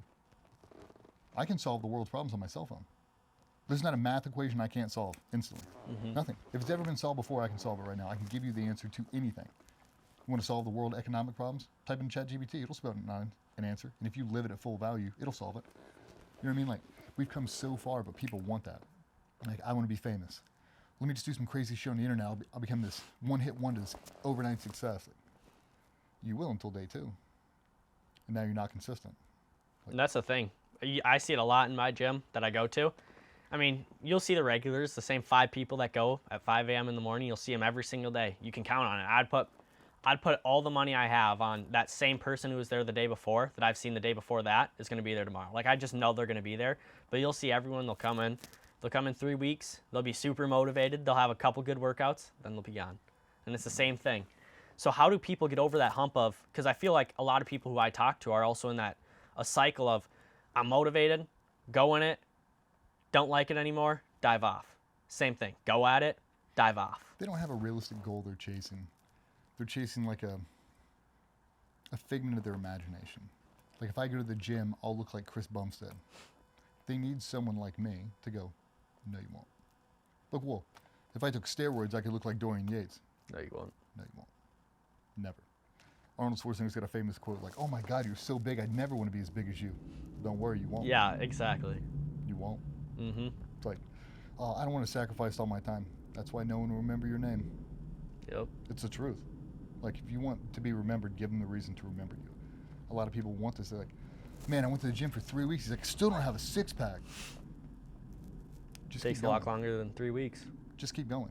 You're like, yeah, I'm losing motivation. You don't think everybody else loses motivation? You think Michael Phelps wants to be in that pool 52 weeks out of the year, swimming 4 hours a day? Do you think he enjoys it? No way. No. He enjoys the performance anxiety that comes right before the race. He enjoys the win. That's the only reason he does it. He trains his entire life to shave off 1/100th of a second of a race that he's ran hundreds of thousands of times. If he has a bad start, a bad flip, a bad turn, a bad stroke, anything, it's over. That's the pressure to perform. That's the only reason he does it. So do you think all the high performers, they just feed off the pressure? They just love it. They go after it. Yeah, if there was no pressure. Was that you when people were shooting at you, where you were just like, hell yeah, this is my thing? Like, I'm in it now. Kind of. Yeah. I mean, yeah, it kind of brings it all full circle. It's like being playing a Super Bowl, right? Bright lights are on you, everybody's staring at you. It's like, oh, make a good decision. Do something good right now. Yeah, kind of. You know, when you get the guys at a super high level, regardless of what they do, more often than not, that's all it is. They're chasing a feeling of being needed and wanted. Like, why are you doing this? I'm doing it because I really love football. Like, I love it. What happens on days you don't love it? Why are you doing it now? I don't know anything else. I get that, but when you don't have the energy to push, it's the last play of the game and you are so exhausted. You've been playing all month long. Dude, you're trying to muster for 75%. Like, how do you squeeze it out? Like, how do you maximize performance? Because the fans deserve it. The team deserves it. I said to the professional athletes, and like, it's hard to give 100% to a team that could draft you tomorrow. And I went, I'll tell you what I told them. I was like, that's a fucked up mindset if you ask me. And they all kind of looked at me and I was like, I want you to think about growing up in Saskatchewan or whatever on some fucking frozen pond, and your uncle gave you your first set of skates and taught you how to skate. And every day up until this day, you've been trying to get in this seat. This team is giving you the opportunity to show all those hours, all those weeks and months and years you've poured into this craft. This team gave you that fucking jersey to show the world how much you care. Every second you're on the ice, you're showing the entire world how much you care. How important this is to you in your life right now, every single time you step on the ice. If you're not willing to go the entire way, sit your ass back down. If you're not willing to go the whole way, don't go. Don't even start. Don't. Why would you even start? Get the fuck out of here. They got plenty of kids that want your spot. They want it. And not a lot of dudes, when they finally get the pressure on them, they're like, man, I really wanted to play. I don't like this performance anxiety. The performance anxiety is why you go. It's the best part. I had a dude from Major League Soccer text me last night. He's like, hey man, having a couple bad strings, like me and the coach, and you know, I've got a bunch of performance anxiety I've never had before. Like, you know, it's really holding me back. We got a game tonight. I don't know what to do. And I sent him a voicemail. Like, you got to paint yourself a picture, dude. Like right now, I want you to sit down, close your eyes, and I want you to think about every time you've walked out on that pitch in that stadium. I want you to start at your house, and I want you to stop, and I want you to think about all those years you've spent in isolation practicing your craft. Ball handling, reading plays, the texture of the pitch, how you lace your cleats, the whole thing. I want you to paint that picture in your mind. It's so vivid you're reliving it. Then I want you to get in that car and I want you to relive it all the way to the stadium. The moment you get out of your car, how many times have you done that? 700. Think about the 700 times you've got out of that car, walked in that tunnel into the locker room. Now walk in with confidence because you've done it before. Get dressed the same way you've done it the 700 times before. Walk out on the pitch the way you've done it 700 times before. Run in, sit down, read the play, blah, blah, blah. When you hit the pitch, pretend like you've been there before because you have. Been there, done that. And once you've done it, every time you step on the pitch, like, I deserve to be here. I've done this before. I've put in the work ethic. Like, I know everything that's going to happen. I know the play they're going to call. I know this. I know where I'm going to put myself. I know how hard I'm going to run. I know how I'm going to all the stuff. And then when they start to unfold, it's like you're omnipotent. It's like you're controlling everything that's happening right now, and it makes you feel like you are in complete control of this game. I can go anywhere I want to. I can pass the ball to anybody I want to. I'm not missing anything. I'm in full control, and that's because you've set yourself up using all your past experience to bring it to a present moment. I have done the work. It's undeniable, the time and the energy and the focus I put into this craft, and I'm about to show you how far I'm willing to go. And they crushed it. They won last night like 4-1. Dang. Live it, dude. Live it. Paint yourself a picture. I am in control. I have done this before. I have burnt all the reps. I have not wasted a single bit of my time. I'm as good as I could possibly be right now. I'm not as good as I want to be. I'm as good as I could possibly be right now with the reps that I've put in. So when you look to it, win, lose, or draw, to me it's only two factors. It's either a failure in preparation or a failure of execution. You either didn't put the time in or you did not commit when it was time to execute. If it's a lack of preparation, we can solve that. You got to work harder. You need more hours. You need more time in isolation, thinking, more watching game film, more individual hard skills. Like, that's what you need to focus on. Or is it a lack of commitment? Did you not buy into the process? Did the team culture not there? Do you not believe the game plan is going to work? The plays aren't going to work. Like, are you not buying into the process? Because if you're not, you got to start. Like, I've seen shitty plans executed with supreme confidence and tenacity that work 1,000 times back to back. And if you look at them and around the room, you're like, that'll never work. Never. Do you have an example of that when you were in the SEALs? Like on a deployment where you're like, oh, there's no way this works. And it's just like, you get out there and it goes. Yeah, but I can't talk about it. You and me can talk about it offline. All right. Yeah, I mean, some of the stuff you do, when you look at it, you're like, that's a suicide mission. Like, that'll never work. Like, we can't, no, we're not doing that. Like, but if we do this, that will distract them. That'll draw their attention over to this flank. And then we hit them from this side. No one will see it coming. And when you're doing that, there's no like second thought. You guys are just going. You got to go. It's like hesitation kills. Hesitation kills. It's like, okay, well, let's rep it. And you train it over and over. You bring in role players. You don't tell them the scenario. You just hit them blind, hit them blind, hit them blind. It's working, it's working, it's working. You're like, I would have bet you $1 million that wouldn't work. And then you try it in real life and it's like, okay, well now we got a new tactic. Like, okay, that works 100% of the time. Let's do that. It's like that with everything else, man. Like, you've got to exhaust all your resources, build up your confidence, and then have a stack of undeniable proof. I have done the work to get here. It's like, that brings your confidence up. Now you can execute, and there's no hesitation. There's no delay. There's no, I don't know if I can make that shot. I don't know if I could throw that far. Like, you should know. How many times did you practice it? Like, say you're going to raid this house, right? My whole life. Whole life? From the moment you start doing it. I mean, you got to think in the GWAT. What's GWAT again? Global War on Terror. So you have generalist and you have specialist. Mm-hmm. So think about like Army infantry, generalist unit. They do tanks, they do Humvees, they do foot patrols, they do Jack of all trades, kind of. Yep. And then you have a specialist, like a Navy SEAL. Mm-hmm. We are a specialist in a couple things, and we do those things really, really well. What are those things? Sea, air, and land. So diving, subsurface, over the beach, jumping, assaults, mission planning, route, recce, reconnaissance, sniper ops, all that kind of stuff.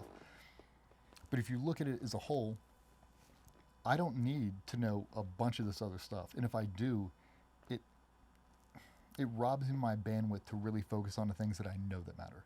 Like, these 5 things will 100% happen in my career. I've got to be really good at these things. Do I know how to set up mortars? No. Have I ever done that? No. Am I a JTAC? Can I call for fire with airplanes? I guess I could. It's not my job. So I don't waste any bandwidth trying to learn it. It's never going to be my job. So why would I try to learn a skill that I'm not supposed to use? Let me just focus on the things that I know I have to be good at, and I'll get really, really good at those in isolation. And then whenever I need to pressure test them, I'm able to do it because it's the only thing I think about. Dang. It makes it a lot safer. It's like, I don't need to know how to hotwire an airplane. Like, that doesn't make me good at CQB. That doesn't help me skydive either. Let's be good at the things we have to be good at. To me, it lines it a lot and it makes it really repeatable, man. When you try to do 55 things, that whole facade of multitasking, it's a falsehood, dude. It's not a thing. Mm-hmm. It's just not. I read a book called The One Thing on it.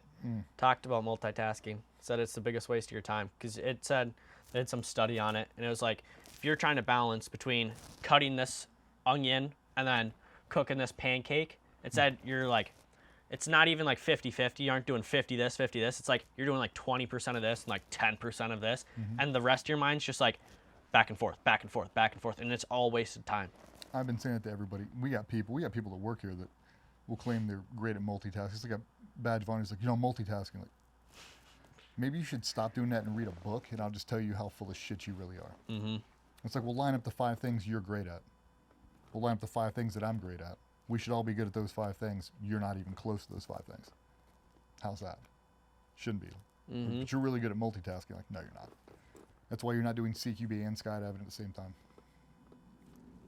Skydive, stop.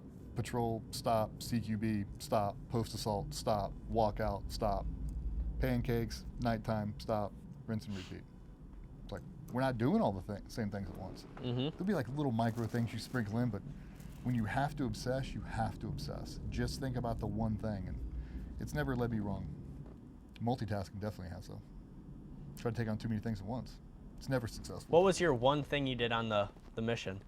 Grab mine. What was your one thing you did? Like, what was like your job? What was the D.J. Shipley's role in the mission? Yeah, you got a bunch of them, dude. They're all different. When you come in, everybody's basically an assaulter. You do CQB. You'll elevate up. You become a breacher. A guy's going to be a sniper. And then later on in my career, I transitioned over to air. Was really kind of my specialty.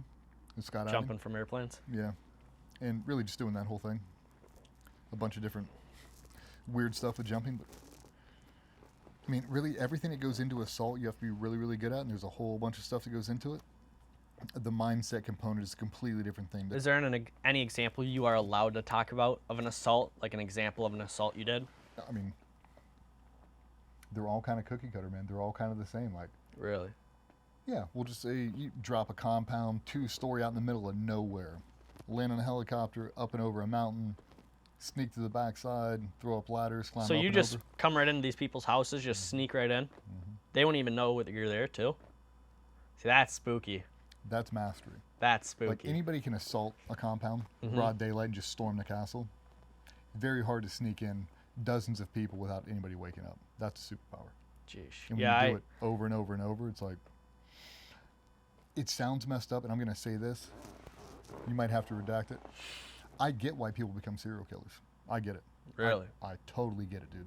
Dang. There is something about hunting humans that nothing comes close to it. Is it just that competition, like the craziness of it?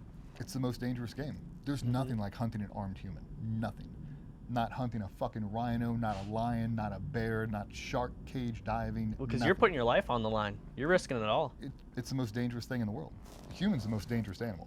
They're the apex predator. They're the only thing that hunts everything else. From a fucking humpback whale to a tiger. The only thing that's hunting them is us. Yeah. It's like, so now they're hunting you at the same time. That's the most dangerous game. And when you just live to do that one thing, Hemingway said it, dude. Once you've hunted armed men and liked it, you'll never care for anything else thereafter. That's the truth. That is the absolute truth. But see, I just can't get how you guys are going to these compounds, right? You're going in, and these guys want you dead. Like, you know, all these guys you're coming for, they're coming for your life, your family's life, all the people in America. They want all of us dead, chanting death to America. Mm-hmm. And you know they want you dead, and you know if you get busted, you are dead. How do you build up the courage to just be like, I don't care.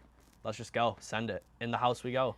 Over the brigades. Let's get our guns. I think you build up so much confidence because you do it so much that it's like playing football. Like, you want to play a team. Mm-hmm. Like, I don't want to practice anymore. Like, I want to play a team. Like, I want to go. I want to bring all my tools. I want to bring all my friends. I want to go to your place. We'll be the visiting team. I don't care. But I want to play a game. Do you like being the underdog?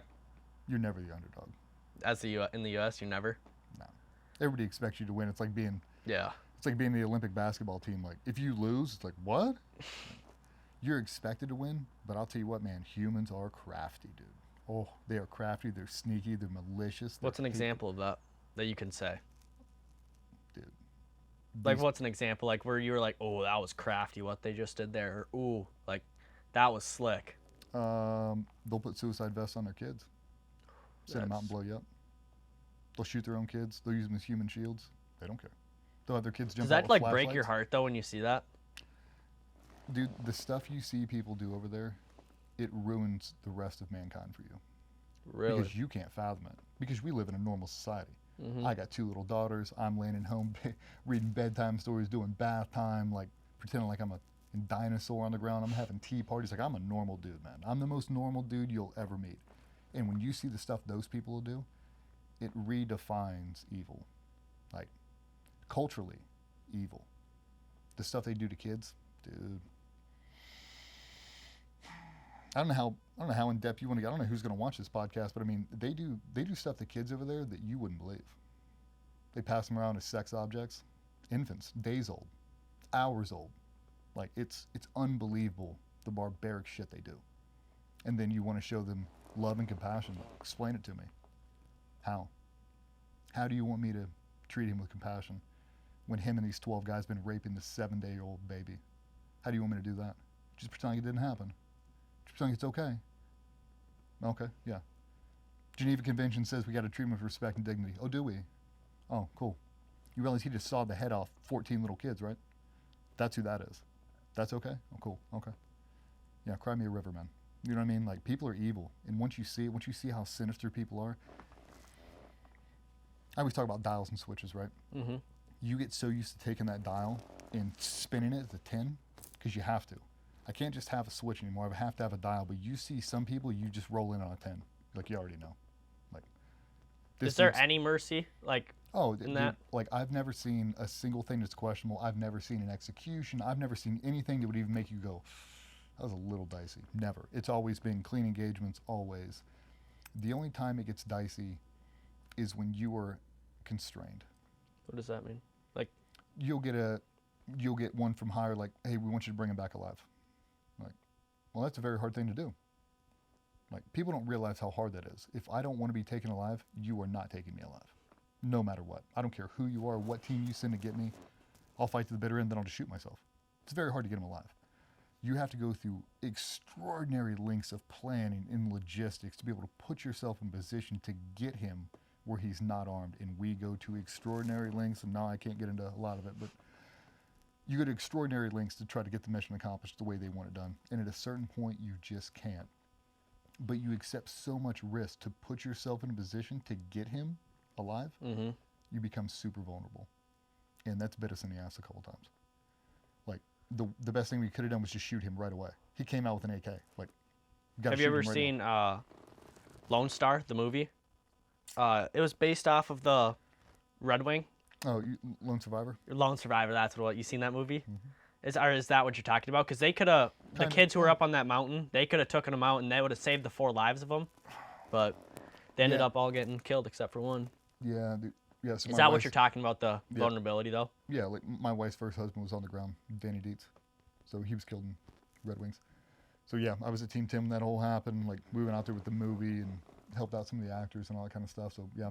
Was it just gray clouds for the SEALs after that? Was it just like pure sadness? Yeah. Because everyone knows everyone. Yeah, I mean, you grew up your whole life never thinking that's a possibility. I mean, no, SEALs don't get killed. They just don't. Like, randomly, like training accidents. I mean, we had a handful of guys got killed in the GWAT, and now when that happened, it's like, oh my God. Like, we can die. Like, we're not Superman. And is that the thing? You feel like you're Superman, though, when you got those guns on you and that crew with you? You're untouchable? Yeah, it's like, well, that's not going to happen because we have this and this and this, and when it gets taken away from you, you feel a level of invulnerability that you never thought was real. And then when you see it, you're like, I'm just a dude. You're just a guy, wife and 2 kids. Like, if they shoot this plane out of the sky, it's over. Like, no magical angel's going to come down here and soften a landing for us. Like, it's over. And you don't care anyway.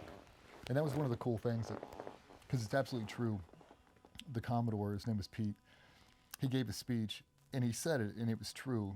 He goes, knowing the outcome, knowing everyone died, there is not a single SEAL anywhere, and I'd say all special operations, any Green Berets and MARSOC guys are watching us, they did the same thing. Knowing the outcome, knowing you had the potential to save one, would you have got on the helo anyway? Bet your ass I would have.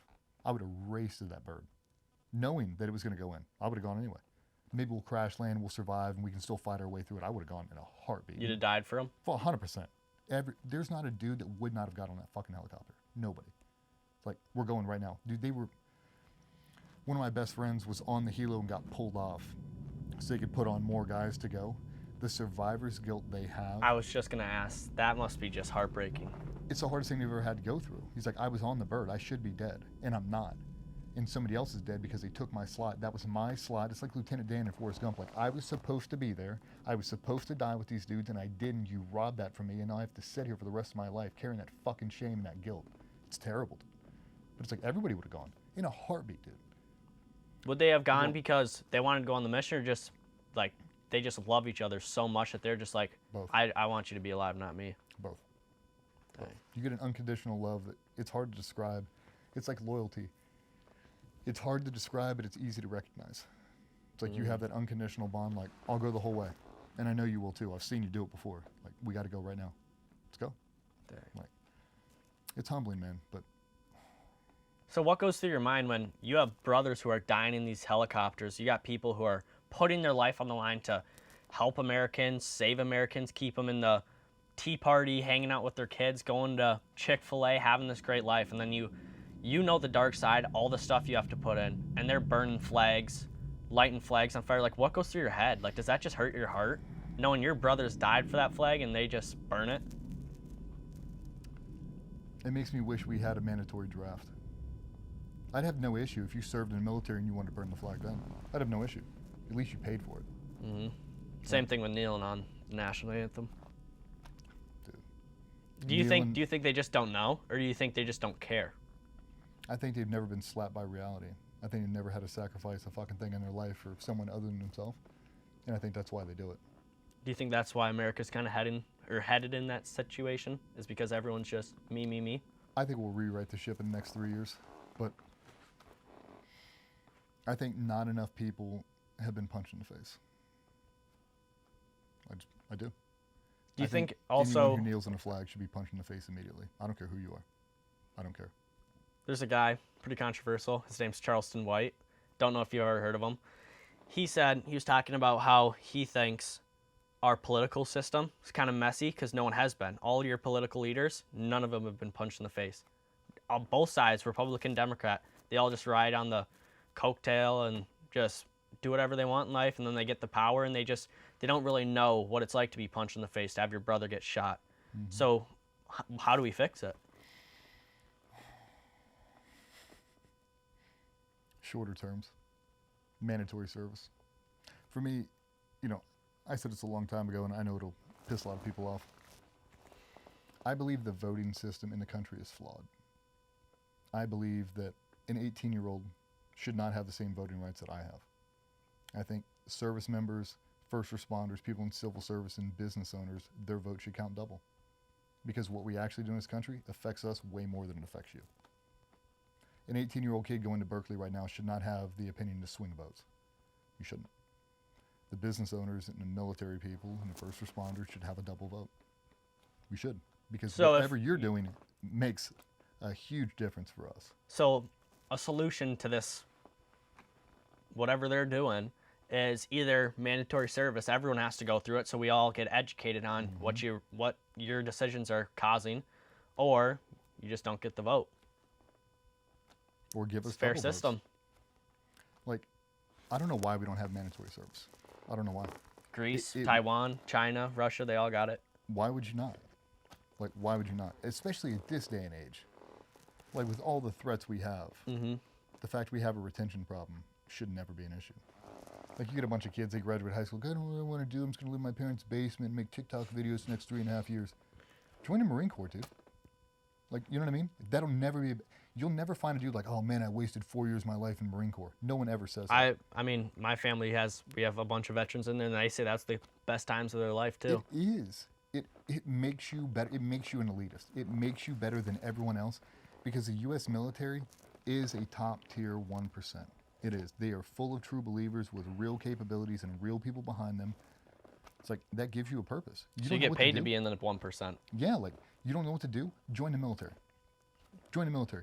Become a fireman, become a police officer, give back to something greater than you, and it'll make you a better person. It'll make you a better father, make you a better wife, a better brother, sister, better neighbor. It'll make you a better person. Do you think it'll make you happier too? I think it will, because then you'll have something to bounce it off of. Like, okay, from 0 to 18, I'm living under my parents' roof, living by their rules. From 18 to 23, 24, I'm living under the military rules. And now I transition. It's like, I've lived under my parents. I've lived under the government. Now I'm mine. I can find a happy medium to give me happiness, give me success, because I've seen a super high output of work. Like military's awesome. Like Marines are uber professional, Air Force, Navy, Army, blah blah blah. That's at the high end. It's like, well, now I have something to fall back on. What makes that organization great? Great leaders and hard people underneath it. What are they all doing? They're all in the same boat. What are they all doing? Rowing at the same speed. Over and over and over again. That's what it is. And if you've never had, dude, we got a lot of people that have never been on a team before. They've never played pee-wee sports in high school and college. Like they've never had to sacrifice for a group ever. So when they get in those positions, they become individuals running groups. It's like, I've never seen an individual run a group well. Never. I'd agree. I don't think I've ever seen one too. It doesn't happen. And you get people that are in those positions all the time. They're an individual trying to lead a team. It's like, the reason you're not successful is because you're an individual. If you get a person who's of the team and they've elevated to that position, when they look down, all they see are their people. They never feel like they're subordinates. Like, nah, man, I'm holding the umbrella and I'm cascading all this shit. Everybody get underneath this. I'm holding top cover. Those are the best leaders I've seen. They live for the group. Everything they do, everything they say, every decision they make, the first thing they say is, how is this going to affect a group? It's going to hurt morale? Is it going to increase morale? Is it going to increase operational tempo? Like, what's going to happen? And the best people, they care the most. But they are not individuals. They can't be. And we prevent that by just putting them in the service, you think? Best way to do it? Put them in service or start punching them in the face. I mean, personally, what did you learn about getting punched in the face? Like, not the service. I'm guessing you've been punched in the face. No. What do you learn from that? Like, what's the best takeaway from it? Cause and effect. Like, if you never have anything... Is it learning a consequence? You know, there's a response for doing something stupid? Yeah. Like, if you do this, this happens. If you drink a six-pack and drive home and get into a wreck, this happens. You get killed, you kill somebody else, you lose your license, get a DUI, jail, court, whatever. You're like, that's a consequence. Cool. If you burn that flag, I'm going to knock your teeth out. Don't do it. And he set it on fire. Well, bam! Told you I was going to do it. Fucking told you, don't do it. Like, oh, you punch. I told you I was going to do it. Clear as day. You do that, I'm doing this. Not enough people have any consequence. Because now we're in this day and age where you can sue everybody. Mm-hmm. Like, oh, I'll just smear you on social media and I'll do this. And at the end of the day, we need to be less constrained. Like, people need to start be more free. Be more free. Don't be afraid to be controversial. Just say it. Like, all this crazy shit that's getting thrown out in the media and politics and everything else, like, none of it matters. It doesn't. Right? If you have a Democrat or Republican in the office, does it really matter? Did it matter when we have Obama? No. Matter we had Biden? No. Trump? No. Same thing. It affects the small 1% of the people. Mm-hmm. It affects the military. It affects the law enforcement guys. It affects the first responders. It affects the business owners. Like tariffs. Like, I'm a Donald Trump fan. Tariffs are wrecking our business. You don't see me on social media raking him over the coals. He's doing it because it's better for the group as a whole. Maybe not me, but for the betterment of the group, that's why he's doing it. I'll run the course. Like, get no hate from me, man. Do I want tariffs? No. You know how much it costs to make those belts and get those components shipped in? A lot. But I feel like, going back to the service part, you learn that in the service that, hey, I'm going to suffer, but look at everyone else who gets to get elevated. And it might take a couple years. Mm-hmm. Got to stay the course, man. It's no more instant gratification. It's not going to be. And that's what people are like, I want it now. I want lower taxes. Chill out. Chill. We all do. We can't just make it happen. It has to happen over time, and people are just too impatient. That's why if you have consistency, like, I want to look like Mr. Olympia. Ain't going to happen in 2 weeks. But, whoa, I don't want to wait a decade. You're going to have to. You're going to have to. You ever seen an 18-year-old walk in and 19 years old, he's Mr. Olympia? I've never seen it. Guys that train at 14, by the time he hit 24, it's like, now he's accomplished something. Mm-hmm. Well, he's been going at it for a decade. 7 days a week. It's got to be consistent, man. Yeah, the instant gratification, sometimes it's a crutch. People get so used to it. Like, I want to FaceTime my grandmother, and India. She pops up. I'm like, might be better off you doing snail mail. You'd really appreciate that high-speed internet now. Well, I feel like there's this concept some probably super smart guy came up with. I've heard of it from other podcasters, multiple of them. And it talks about how the longer you give to something, so say I work out for 10 years to get a good physique, I'll be way more grateful than someone who juiced up in a year, got that physique. And I mean, then it really goes to, what do you want? Do you want the good physique or do you want happiness? And Happiness. pick your poison. Yeah, exactly. And I feel like people are starting to choose the, I don't want to be happy. I want to have the facade that everyone thinks is the coolest thing ever. Yeah, everybody does. In my opinion, that's not what I'm chasing. I'm chasing a feeling. Mm-hmm. Right? Like, it's not why I do this. I don't do it for anything else. I certainly don't do it for money or fame. I do it because I want people to be better than me. It's the only reason I do it. Dang. I hold a pretty high standard, but I don't want to be at the top of this hill. I don't. I've never been. You don't want to be the lone star at the top of the mountain. And dude, I've always surrounded myself with people that are better than me, and I've never seen anyone that's further ahead on the hill who's talking shit over their shoulder. I've never seen it. The people that are up on that hill are always doing this. Come on, hey, just follow this path. They help you up. That's who I'm trying to be. I'm never gonna be that dude. Like, you're never gonna make it. You might as well just turn around now. And you get dudes like that all the time, especially in this day and age, especially on social media. Was that ever a thing in the military, or is that never? I've only seen it a handful of times, and they were never true believers. They might have been like naturally like. You ever seen the movie Friday Night Lights? The movie Friday? No, I've seen the show, not the movie. Yeah, you got to watch the movie. And there's a scene in there. They've got the star. It's this yoked up black kid, super talented, quarterback, running back, wide receiver. I mean, he's all over the field just crushing it. And they have this gym session. And one of the other characters looks at him like they're getting a lift in. He's like, "Hey, booby, you didn't lift." But this is God-given. I don't need a lift. Blows his ACL out in the next game. Done. Never plays again. Right. Brother, nothing is God-given. It's not. You cannot rely on that, man. At a certain point, work ethic will surpass that. There are people that are naturally gifted. They pick up things really fast. They're quick learners. If you don't have consistency, at the end of the day, it's the rabbit, tortoise of the hare, right? Like, I'll eventually catch you. You'll stop, you'll take a nap, and I'll surpass you. Like, you won't keep that pace up. You see guys run all the time. They take off in a dead sprint, like 5, 4, 3, and there he goes. Now he's back to a normal pace. Yeah, I knew you wouldn't hold that. Like, I'd rather come out consistently. I'm running the same pace the entire race. I'm not slowing down, not speeding up. I'm consistent throughout. I get where I'm going. And now it's predictable. How long is it going to take you to run that 3 mile? 20 minutes. Here's my mile pace. This is what I'm going to run. Boom, boom, boom, boom, boom. Yeah. Try to make it consistent, man. So, going from the people are coming to hunt you life to now being business owner, family man, like, big difference from there. Do you feel like you're still high strung and paranoid? Like, do you feel like there's never been a break where you were like, oh, now I'm safe? Oh, dude, I lived that paranoid lifestyle for a very long time. And did that make you successful in a way? No, it made me paranoid. Just made you more paranoid? Yeah, it made me ostracized from everybody else. I'd limit the place I go. I never went on vacation. I'd never go out in town. Never go to a concert, big venues. What was the fear? Dying?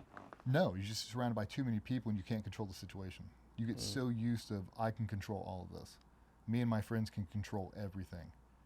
From the tide to the moon to the wind, I can control everything on this planet. I can't control these 30,000 people inside the stadium, and I do not want to be here. I just avoid it. Anything with big crowds, I wouldn't go. Like, I'm a similar thing. Whenever I get in a big crowd, I'm out. Yeah, dude, I don't want to put myself in a situation I can't get out of, or if I don't have my people, that we can't win. It's like, I'm just going to avoid those situations. That's been the best thing that's ever happened to me. I'm not going to do it. And now, through experience, taking a couple wraps off, understanding my reality, and then scripting my patterns and where I go, I just avoid places where conflict could occur.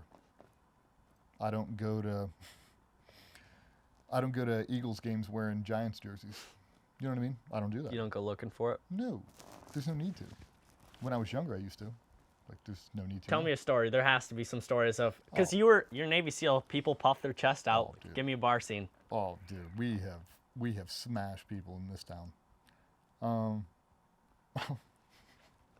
Cole actually got married. His second wife. I mean, Cole's second wife. And we did a kind of like a bridal party shower at one of the local bars in Virginia Beach, and we were all in there. There was probably 25, 30 of us. All drinking. My parents were in there. All SEALs? Mm-hmm. Dang. SEALs, all their wives, everybody's in there. My parents are in there, and some dude said something to my mom. Said something stupid. I'll tell you who he was at the end of it. So he says some shit about, he's like, what are you hanging all those pussy SEALs for? Said something. She's like, I'd keep your voice down. She's like, you don't want them to come over. He's like, I ain't fucking afraid of them. Pussy said something else, and she's like, don't do it. Don't do it. He had his warning. Yeah, like, dude, this is 2006, 7. Like, you don't do it. Just don't do it. Like, you could get away with a lot of stuff in Virginia Beach up until that point. And, I mean, there was fights every weekend. Every night you went out. Somebody was fighting. And that dude said something, and my dad walked over to him, kind of slid up next to the bar, and he's like, hey, what's up, man? Said something. The guy said something stupid to him. He's like, hey, if you look at me like that one more time, I'm going to smash your fucking teeth out. Don't do it again. And the guy said something, and as soon as his mouth opened, he leaned back and did this crow hop and smashed him like he was throwing a baseball right into his mouth. Mouth blew up. He hit the ground, and we stomped on that dude for probably 30 seconds. And all you saw were G-Shock watches smashing him, and then flip-flops stomping on him. Jeez. He had this big beard, and we were dragging him out of the bar. We were ripping his hair out. We were grabbing him by the beard and dragging him out. We threw him against a wall, smashed him up. And he was an EOD guy. What's that? Explosive Ordnance Disposal, so bomb tech for the Navy at Dev Group. Oh. Yeah. Get in trouble for that one? No. No trouble? No. Really? There was a whole bunch of team guys in there that all worked with him, and nobody said a single word. So I don't know if he had done that in the past, but I promise you he never did that again. Yeah, I bet. Oh, yeah. He got laid out. But, I mean, that was it. We didn't even leave the bar. Drug him outside, all smashed up, all bleeding, teeth knocked out, threw him right on the sidewalk, walked right back in, grabbed another drink, and kept drinking. Dang. Right. Normal, dude. Normal. Can't get away with that stuff now, and that's why we don't drink. That's why I don't go out in town. I don't drink at all anymore, but if I did, it was 2 drinks in a single sitting. You can't get away with that stuff now. Did you limit your drinks because you were like, gotta be like, someone comes at me, can't be too drunk where I'm just, boom, get knocked out? Yeah, it's not even so much that. Later on in the career, it was, can I safely operate a vehicle? Can I discharge a firearm? Can I speak to the police? Can I get you out of a jam if you're in one right now? Can I articulate my situation to de-escalate this situation? And you can't do it if you're drunk. Can't do it. And if you're concealed carrying at all, there's no alcohol. 0 tolerance for that. So if you're carrying soda water and a lime, that's it. Like, you're still hanging out, you're still social, but you're on call. You're ready to go if anything would happen. Was there always one in the friend group who was like, we're like, if stuff goes south, we're throwing down? You always want to say there is, but back in the day, a lot of times there wasn't. A lot of times we would just burn that thing to the ground, dude. And you do it all weekend. Like, you're on the road. I mean, there's a lot of times early on, 7 days a week, out every single night. You get done, you clean up everything. You're driving home at 10 p.m. You just pull right in. You just party all night. Wake up at 5 a.m. Drive right back in and rinse and repeat, over and over and over. And you do that until you meet a guy like Barrett, who's like, there's another level. You don't have to be like this. You can still do that, but we'll only do it together, and we'll do it at my house where no one's going to get in trouble, where everyone just sleeps on the floor. We all get Ubers home or whatever else. Like, there's no reason to put yourself at potential risk. Like, if you want to fight, let's go to Fight Club. Let's train to fight. Let's not go out in town and risk getting a DUI and getting kicked out of the organization. That doesn't benefit the group. No. You're right. It doesn't. Like, no. Like, you fighting some local doesn't prove, like, the team's prowess. It just means you potentially getting kicked out of this place, which hurts us. Like, it sounds so logical, and you're like, yeah. That was not the mindset back then. It wasn't. Drink, fight, chase every chick you can, stack as many bodies as you can, and that's it. And that just was not the way it needed to be. And if we didn't have those cultural drivers to change it, that's the way it would stay. It's not like that anymore. Hey, you go out in Virginia Beach, 30 nights in a row. If you see a fight with a military service member, I'd be shocked. Really? Yeah. Not unless you really push for it. If you push for it, they'll stomp you. But they're not looking for it anymore because you can't get away with it. Mm-hmm. Everybody's got a camera with a cell phone on it now. I mean, I say it. Now everyone's got a gun too.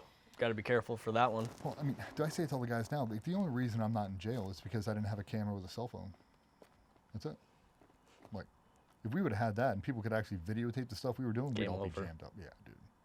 It's not worth it. You got to live kind of that monk lifestyle. Like, you got to be able to set your hair on fire every now and then. But if you do it in a controlled environment, there's no risk. Mm-hmm. It's like, we're staying at my friend's house, lives on 6 acres out in the middle of nowhere. He's got guest house. Like, burn it down. It's just us. Then it's totally cool. You got to have those times you set your hair on fire. Just not out in town. I can't find a reason to justify it. There's just no reason. Yeah. Just trying to be accountable in everything you do. Try to represent the group. Don't do anything stupid. It's hard though. What was your biggest weapon when you were in the SEALs? So a lot of people say like, oh, best thing you can do, be physically fit, be the biggest guy. Another person will say, best thing you can do, learn how to do jiu-jitsu, be the best like grappler. Someone will say, be the best boxer. Some person would say, be the smartest person. Your mind's your strongest weapon. Like, what was it? Strong people never say that.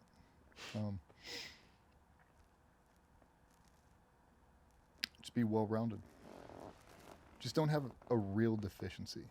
Like, you get some guys that are huge. I mean, you got guys tipping the scales 275, like massive. Mm-hmm. They can't run to save their life. Like, I'm not saying you have to run because you don't. Yeah. Like, you might have to sprint here, sprint there, but like, you're not. It's not like, hey, to get to the target, we got to do a 5-mile run. It's got to be at a 5-minute pace, or nobody's going to make it. Like, it's not a thing. Yeah. But it's like you have to have the cardiovascular endurance to be able to get there and make good decisions on the backside. But your longevity, your flexibility, your mobility, your strength, your power, all those things matter. But it's really to give you optimal bandwidth to do the job. So if I'm physically in shape, and we'll say it's physically taxing to get there to the actual target, if it ain't no sweat, it ain't no sweat. Mm-hmm. You might be at level 10. Like, I might not make it through this climb where it's a 6 to me. And I'm like, by the time we get to target, you're on vapor and I'm unlocking level 2. That's the difference. Everything I have done puts me in a position to be really good at this one thing. What was your, if you were to say, subjectively, taking a back stretch and just looking at your whole career, what was it? Like, were you just the smartest person? Were you the biggest, the strongest? Like, what was your number one quality? Was it your shooting? Could you clear a room the quickest? Like, what was your thing?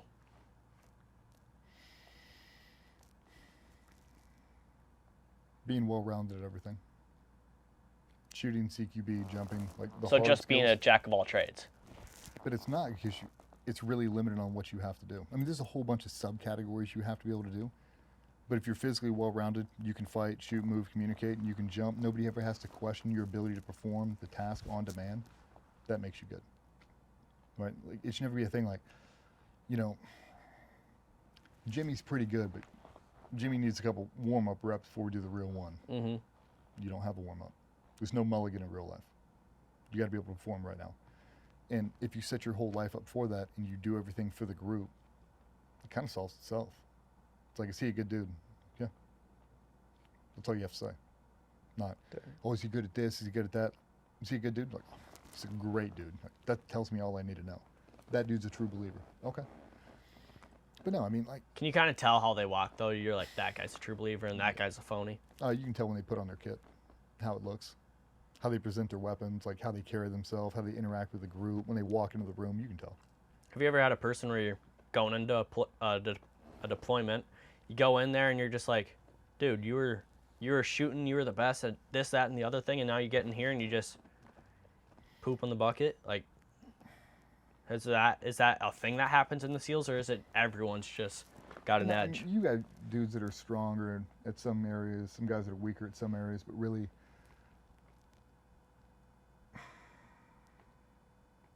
you never really see hard skills fall off too much. You might see some scenarios present themselves to where you'd want them to make a better decision faster, and it might be on a delay. And that might be the physical taxation, shitty sleep, they're on medications, they're going through a divorce. They could be things that are robbing them of bandwidth. That's typically what it is. So you see a guy that's just super high performer, and he comes in 1 week and he's off. And so being a high performer is not really as much of how good you are at something, but how good you are at telling everything else, get out. shut it off. One thing. Yeah. Yeah. So Like to be good, well- you got to be one thing. You got to be able to process information really, really fast. That doesn't matter if you're doing closed circuit scuba diving, skydiving, CQB, breaching. It's all the little micro things you have to do to make that system work, and then how fast you can navigate those. Like you have a parachute malfunction, how fast do I solve it? Well, if I can solve mine in 2.5 seconds, it takes you 12.5 seconds. You're falling through time and space, and now you're below all of us. You're never coming back. Vice. I pitch, the canopy opens up. Oh my God. Boom. I'm under my reserve. You don't even know I Okay, chopped walk away. me through what it's like to jump out of an airplane. Like, I don't get how that works. We can take you out this Oh, week. this is the stuff Yeah, right here? Yeah, we can take you out this week. I don't jump out of airplanes. That's not me. No, I don't know if I can do that. Jumping's easy. Being good at jumping is hard because you have to obsess. So you think about like normal people.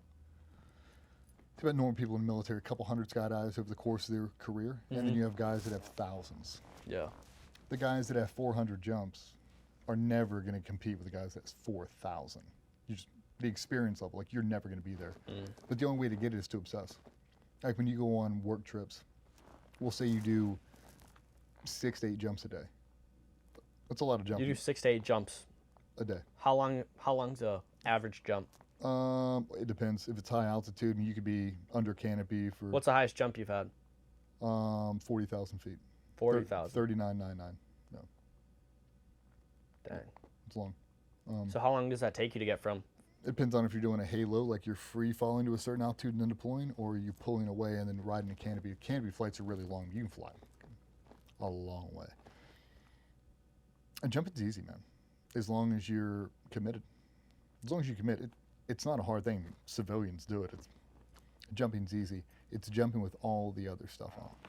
And how fast the progression has to be. Like, you go from having 25 jumps, you're stamped, 26 jumps, you're putting on night vision.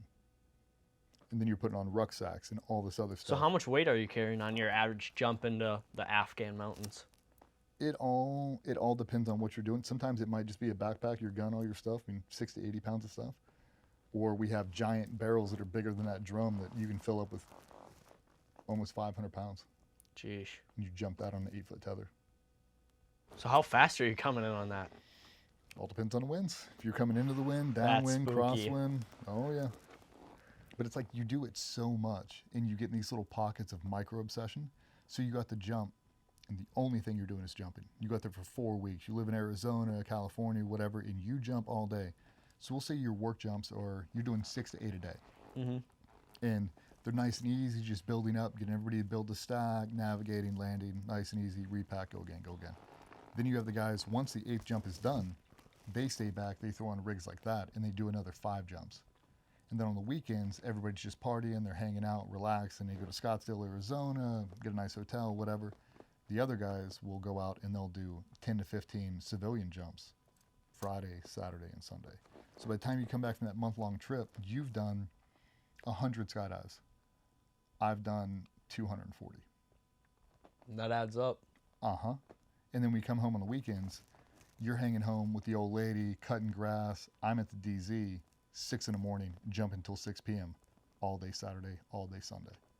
And I do that consistently, 52 weeks out of the year. So what was your loadout when you jump with these? Like, or just in general, what was your loadout? These are all civilian parachutes. These things are all really, really small, high performance, like a Ferrari. Like military chutes are really, really big. These are really, really small. So to fly these is like driving an F1 car. So when you jump into a Cadillac or a school bus, I can really drive a school bus because I'm so used to driving a Ferrari. Got it. Oh, these things make you progress faster and better, but they're dangerous. But as long as you know all your emergency Have you ever been procedures- shot at out of the air? Like, has there ever been a time where you're coming down and you... Oh, no. Look, those are unicorn jumps. When you actually jump into a real op, those are unicorns. Definitely shot out on the helos. That happens a bit. But, yeah. No, man, jumping's awesome. And it's really what separates everybody else. Dang. It's like, how good can you jump? You gotta be good, man. So, like, when you're jumping, say you're raiding this random guy's house, you jump out of the helo, you're coming down, or airplane, whatever you jump out of, coming down, and what do? You just land on his front porch and you're in? No, man, you land a long way out. Oh, and you walk it in sneaky? Yeah, I mean, a lot of times you don't know what the atmospheric winds are. You can get pushed way off course. You got to land, reconsolidate everybody, do something with the chutes, then make your way to target. Sometimes you land closer to target. Sometimes you want to land purposely way far out, so no one knows you're there. And then you walk it nice and quiet. Or, yeah, typically if you want to land like right on the building, you'll take a helicopter, you'll drive right up to it and run out, do the thing, jump back in. Does that happen? Mm-hmm. Jeez. So how many missions on your deployments, if you had to, like, looking back, how many about? Was it 100,000, 10,000? How much? Dude, I have no idea. You'll go on stretches, man. A lot of it's weather dependent. Mm-hmm. Not to get too much into it, but I mean, early days in Iraq, it wasn't uncommon to go out on average to say 5 days a week. Like some guys, some units. So every day or every night, yeah. mission. And sometimes you'll get spun up on like a TST or a time sensitive target. So you're basically, you wake up in the morning, get fitness, and you're just jocked up, just watching TV. And then pager goes off, run up the vehicles and go. It's like that happens. So you might do 1 or 2 in the day, do 1 or 2 at night, and you might run that course for 30 consecutive days. You're going out twice a day, every day. And then the target line dries up. You've captured everybody or killed everybody, and now you're trying to develop new targets. So now you'll have a down week for a week or so, and then bad weather comes in, and now you're not doing anything for 10 days, and it's like we're just stacking targets. Like, as soon as this weather clears, we're going. Like, is that what makes us better, though, than China, Russia, Iran, any of these other people's? Just we're on that. We're every day we're going. Yeah. Dang. Consistency. Mm-hmm. That's why you're over there. I didn't come over here to watch Netflix and chill. I came over here to operate. Yeah. Let's go to work. Do the guys get kind of restless when they're sitting there and it's like, oh, here's another day we can't go? Does it just build up and then it's like once that last raindrop goes, you're going? Mm-hmm. Yeah, my buddy Dan, he told me, he's like, everything in special operations is like a seesaw. When op tempo goes up, morale and welfare can go down. You can live on cots, eating MREs, no TV, no Wi-Fi, you don't give a shit. Mm-hmm. The moment op tempo goes down, morale and welfare have to go up. You can't live on cots for 6 months, not operating, and just think these dudes are going to be okay. They won't be. You got to give them something. Better get flat screen TVs. You better get them a badass gym. You better get them set up. Like, we need stadium seating. We need a TV room. Like, we need this. And that's what helps, man. But I've definitely been on those deployments where you don't really have any creature comforts. And if you don't have that operational tempo, it becomes miserable. And one of the dudes I worked with, he was on a VTC with a fucking general. And he goes, General, I'm just going to be honest. I'm getting real sick of dragging this fucking broadsword to chow 4 times a day, not getting to use it. And he like looks at the screen. He's like, what'd you just say? And he goes, I've been doing this job for 15 years, and I've developed this beautiful broadsword, and I spend all morning sharpening it and polishing Talking about his skills. And He's like, I've been mastering this blade for 15 years, and then I walk out of my hooch, and I drop that fucker on the pebble rock, and then I drag it 800 yards to this chow hall to eat this shitty food, and then I flip the blade over on the other end that is still sharp, and then I drag it all the way back. And then I just sit in my room now with a little ball peen hammer, and I just hit the blade over and over, just dulling it. And I just continue to do that for the last 3.5 months. And you wonder why morale's down. I'm sick of dragging my broadsword through the gravel. Can I actually get to use it? And I thought that was a perfect analogy. That's exactly how you feel. It's like I spent my entire adult life crafting this one thing, and now you won't let me use it. So it's another analogy for it. So basically what you're saying is football, for an example, train football, throw a ball every day, see your quarterback, throw a ball every day, running, footwork, all this stuff, and you'd never get a game. You just forever stay in that practice mode. Yeah. But that's where it becomes bad because you're watching all the other teams playing a game. Mm-hmm. It's like everybody's playing a game but us. Why aren't we playing? Like, oh, well, this. Like, I need to play a game. You need to move us so we can go play a team. We gotta get on the field. Where all the places you can say you played, because there's probably some places where you can't say you were there. Yeah, I mean, Iraq, Afghanistan, did Somalia, did Libya, did Yemen. Yemen's a shithole. That's a scary place. I think it's ranked #1 most dangerous country. It would not surprise me a bit, dude. Really? Oh, it's that scary? Yeah, dude. Yemen's suspect, dude. Yeah, Yemen is suspect. Okay, so wait. Another thing on the thought of like most dangerous, if you were taken out, right, a civilian, and you were being chased down by you got to pick the most scary special operation unit. Is it the Mossad group? Because like Mossad, I've heard Mossad is pretty scary. Is it the SEALs, Delta Force? Is it, I don't know, Russia's Wagner group? Like, they're not special operation, but they're just a high advanced group. Like, what group is like, oh, they're scary? You really want to know? I kind of do, yeah. Cartel. Cartel? Like the Mexican cartel. They're the most scary? Mm-hmm. I was not expecting that. They have no rules and they have unlimited funding. That's And they will crazy. definitely cross the border and burn your house down and shoot your whole family when they come running out. They're vicious, dude. Have you ever had to fight them? Mm-mm. You want to? I would, for sure. But the issue is that they'll find you Yeah. on social media. And they will come to your house and they will kill your whole family. They're known for it. It's what they do. Dang. So they're powerful people. Mm-hmm. I mean, I don't doubt it. I've heard the stories. Yeah, man. Like, But I was honestly, I was expecting like Chinese special operations unit.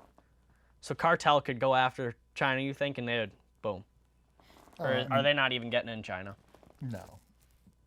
They don't have any laws. They can do whatever they want to. Like, you see it.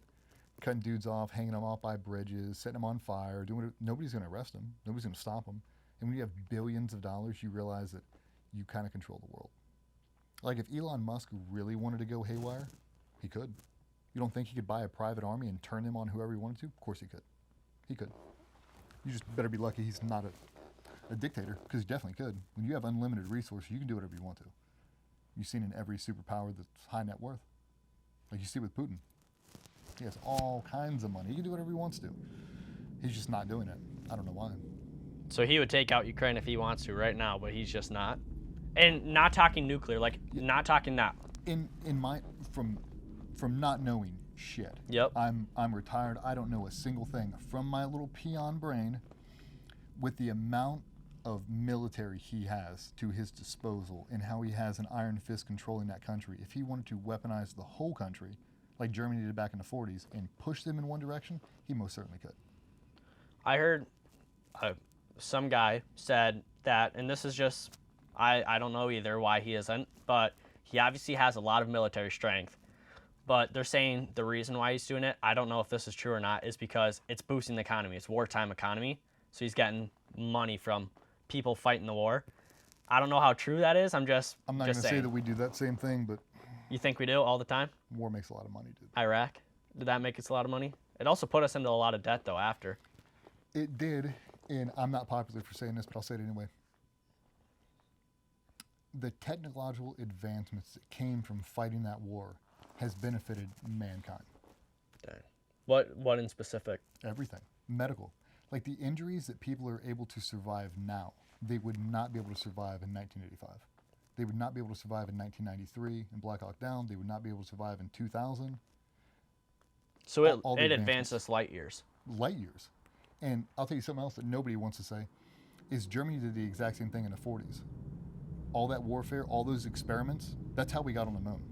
That's how we started the space program. He experimented on people, and I hate that he did that, and I'm glad that fucker's dead. But the advancements, like when you go to like Dachau and Auschwitz and you see the experiments they were doing, that's how we progressed. It's some evil stuff. What's that one scientist doctor, the crazy Mengele? one? Dr. Death or whatever? Dr. Mengele? Crazy. Dude, and he's made hundreds of sets of twins. Identical. Like, they figured it all out. And that's why when we won the war, we stole all their scientists, and that's how we landed on the moon. That's how we had NASA. We stole all their scientists because they were experimenting high altitude. They were putting them in pressure chambers. They were injecting dudes' eyeballs with helium to see what happens. Like, I don't condone Some evil that, stuff. but you got to pull out a positive. You got to make lemonade out of something. It's like all that terrible shit you did. Yeah, we killed you. Yeah, we crushed your whole ideals, stomped it into the earth. Now, all that data you have, we're going to do it, and we're going to redisseminate it to mankind, and we're going to make us all better. Everybody's benefited from that. Turn bad into good. Everybody's benefited. Jews have benefited. All the medical advancements we have is because that crazy bastard went haywire and did that. If he wouldn't have done it, it would have taken us 40 years to be able to do it, because we're not inhumane. We're not going to test that on people. We're going to Nor should we. Nor should we. But since you did, and we have the data, Might as well take it. might as well take it. Some of the injuries I've had, I went to Walter Reed, and that's what they were talking about. I got blown up one year and it jammed up my eye, an overpressure injury. So I can't really focus my dominant eye. I've got a huge black spot here and here, so I kind of see in like this weird vision. But if I look at a red dot, like through a pistol optic, the whole thing is fragmented. So if I close my eyes and I look at anything, they've got big halos and all these starbursts around it. And he called it TBI-related ocular dysfunction. So I can't control how I focus my eye. Yeah, it's a mouthful. And he's like, just be thankful you're alive. And, Jeez. you know, you got guys in there, no arms, no legs, you know, all this stuff. He's like, the advancements in body armor, the Humvees, the MRAPs, the V-shaped holes from the blast, everything they've made over the last 10 years is the only reason we're all sitting here. He's like, you wouldn't have survived that in 2001. Jeez. He's like, it's the body armor, it's the helmet, it's this, it's that, it's all this other shit. No, it is. All those service members that died, they did not die for nothing. They advanced all of us. So Great way to look at it. Every U.S. service member that died benefited Germany. They benefited France. They benefited the UK. They benefited, you know, Canada. All of our allies and everybody else in the world, you're all taking the data we had to learn in blood and you're paying it forward. I can't think of a better way to go out. Like, I don't want a single service member to die, but if you are, you ain't going to die in vain. Like, that's why we do organ harvesting. We do all of that. It's like, we're going to make sure as many people benefit from that sacrifice as humanly possible. And that's, from what I've heard from all the veterans, that's what they'd want. That's what they want. Like, if I die right now, you better harvest me completely. Like, I got one bad kidney, shit can that, everything else, take it. You know what I mean? Like, I'm an organ donor. Like, I'm trying to help as many people on this planet as humanly possible. And if I have to pay the price, don't let it be in vain. Selflessness. Yeah, man. Like, and that's the way I look at it now. Like, the technological advancements we get from warfare are the reason we are who we are. If we would not have gone to war with Iraq, would we have learned all those lessons? No, we would not have. And that's the truth. Did it make us a lot of money? Did a lot of people get really, really rich off the industrial complex? Yeah, they did. If they wouldn't have, what would we have done? We would have fought them like we did in 1993. Bullshit equipment, not technologically advanced, and we had to rapidly gain experience and solve problems. That's what we had to do. Are there any people or wars talking about, obviously, the benefit of it? Are there any wars, though, for example, the Afghan war? A lot of people look back at it and they're like, oh, F the people who kept us in that kind of stuff. Are you more on the side of like, they bombed our towers, let's go? You wanted it? I never had a bad day in Afghanistan. I will say that withdrawal was the saddest thing I've ever seen, and it never should have happened. Never. We should have kept a presence there. We should have. And people will argue that guys in special operations won't. You keep your sword sharp there because it allows you to go out and practice. It allows you to go out and play a team because it's still filled with terrorists. You land over there right now and walk out, you're going to get rolled up. There's bad dudes all over the place. That's good for young Marines to go fight. Wait, but did you have any friends over there? Because didn't you guys work with certain locals? I don't have any friends over there. No friends? No. I mean, maybe I saw on the Sean Ryan show. You have like interpreters and stuff like that. And yeah, like some of the partner force guys you'll make buddies with, but I'm not flying them back to live in my house in Virginia Beach. No, I'm not doing that. Because there's a guy, kind of seemed a little bit fraudy on the Sean Ryan show, and he was like, yeah, you know, there's a guy who saved his life, an Afghan, and we're just best friends. I didn't shoot him, but I'm going to tell you the story that this guy said. He said, it was like, he was basically saying why we should be more nicer to people. And he said, when I was walking up to this guy, he was barefoot with an AK. And before I was about to shoot him, I just told him to put the gun down, and he did. And then he saw me a couple days later, came up, bought me a rug. And he's just like, moral of the story, that's why we should be nicer to people, because, I don't know, whatever it was. But I just thought, like, who said that? I don't know. I'd have to look him up. I'll look him up. He was on the Sean Ryan show. He was a Navy SEAL too, and he basically said it was like an alien meets a human, because he was like, I'm walking through and I'm an alien, and he was a human, and he said, like, we should be nicer to everyone because we don't know how, like, we can make friendships, and that was basically what I got from the moral of the story. But I was just wondering, like, do the Navy SEALs, are they like, oh yeah, what's up, bud? Like, you're my local, you're the one who helps us. It's not like that. You have fixers and you have friends that he'll be your liaison. So if I'm setting in JBAD, you'll have a dude who's your conduit with the outside world. So I come up and I'll call him Fazul. Yo, my man Fazul, brother, we need some new couches in here. Can you go get me a quote on 4 L-shaped couches, and then I need some plywood. We're going to build stadium seating. He'd run out in town, quote them all, bring you back pictures. I'm like, that couch sucks. You got a black leather one? He's like, I can get black leather. Send me a quote for black leather. He come back like, cool, get that. Can you get a popcorn machine? He's like, we'd have to order it from Dubai. I'm like, order one from Dubai. Can you get an ice cream maker? He's like, I can get an ice cream maker. I can get it flown in from Italy. Cool, do that. Send me a quote. So that'll be your guy. So he comes in. He's like, hey, we're throwing out old couches. You want them? Like, yeah, I'd love your couches. Like, you got a vehicle? And he's like, I don't have a vehicle. Like, we'll take one of our trucks. Take them off, drop in your house, bring them back in a couple days. Like that kind of stuff. You build rapport with dudes. Like, Yeah. I mean, I've been out in crazy countries and can't get booze, can't get nice food. Oh yeah, because that's banned in Yeah. Muslim So you countries. go over there, it's New Year's, and we're overseas. It's like, hey man, what's it gonna take to get a couple bottles of champagne? Like, there's only 10 of us here. Like, I don't need 50 bottles. I need 3 bottles of champagne. We can all do a toast tonight. Like, can we get some decent food? He's like, I can get lobster flown in and fillets from the UK. Let's do it. And he would. He'd bring in freeze-dried fillets. Crazy. You know, lobster tails, the whole thing. He'd bring in chefs to cook it for you, and it's like, you build rapport like that. But I'm not bringing you back to Virginia Beach. Because at the end of the day, 90% of those people are double agents. They just are. See, that's the crazy part. They're only there for money, dude. And you've had a bunch of stories. A bunch of guys at a unit that speak Arabic, that have heard the guys that are training in the yard line. Mm-hmm. We're going to shoot these guys. And they've caught them in the act of getting ready to attack the partner force. Does the CIA, do they kind of, is that where they step in and they're double agents? Because there has to be CIA agents in Afghanistan still. There's no shot there is. And I just, like, they'll obviously deny it, but we all know there is.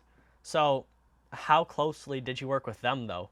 Because did you work with a CIA agent who was triple agenting? I don't even know how many agents you could do, but he's been there for 10 years, works for the Taliban, who knows?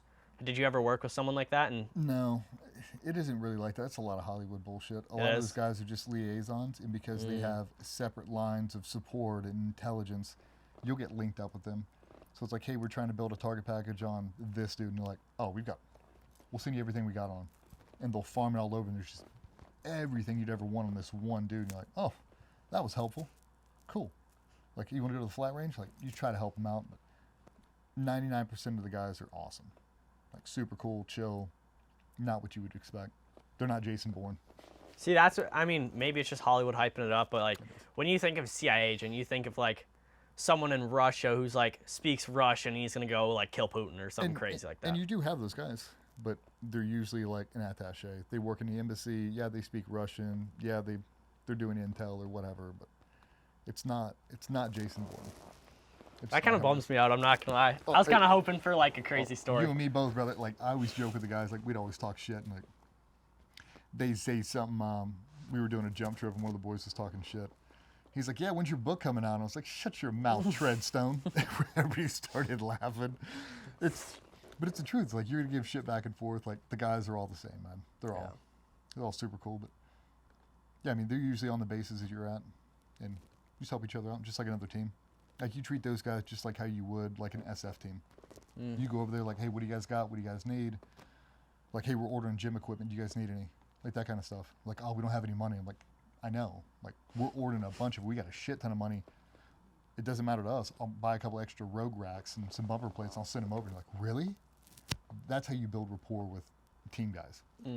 Like, you walk over to Green Beret compound. I'm like, yo, fellas, we're at a 762 chain link. Like, I need some 762 belt fed. And he's like, cool. I'm like, we got stateside Copenhagen. They're like, what? I'm like, yeah, brother, I got logs over there. Like, come on. And that's what you do. You're barter your trade. Like, what do you guys need? Like, oh, we got a bunch of new guys showed up here. Like, we don't have flashlights. Like, oh. Come over there, open up a big mill van, just cases of flashlights. Like, take whatever you want, dude. It's like you help them out like that. And then when you see that guy on the next rotation, some other country, he's like, you were in so-and-so. I'm like, yeah. And he's like, you the guy who gave us a flashlight. It's like, yeah. He's like, oh, what's up, dude? Like, and does that happen where, like, you're in Afghanistan, you meet someone, and then it's like, you're in Libya, and you're like, hey, it's this guy. Every single deployment. You That's always so see him, cool. like, you'll fly over, you'll stop somewhere to refuel and get gas, and you're all sitting in the same little airport, and you look over, and you're like, dude, what's up? You're between, like, That's plexiglass, awesome. he'll run over, and he's like, what was your name again? I was like, DJ. He's like, oh, I'm Brian. I was like, you were in blah, blah, blah. And he's like, yeah. I was like, oh, how's so-and-so doing? He's like, oh, he's great. He's over here. Like, oh, shit.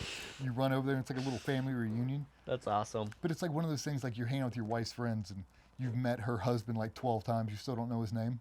That'd be one of those. unless you deploy together, it's like a loose connection, but it's like a mutual respect. It's really cool to see.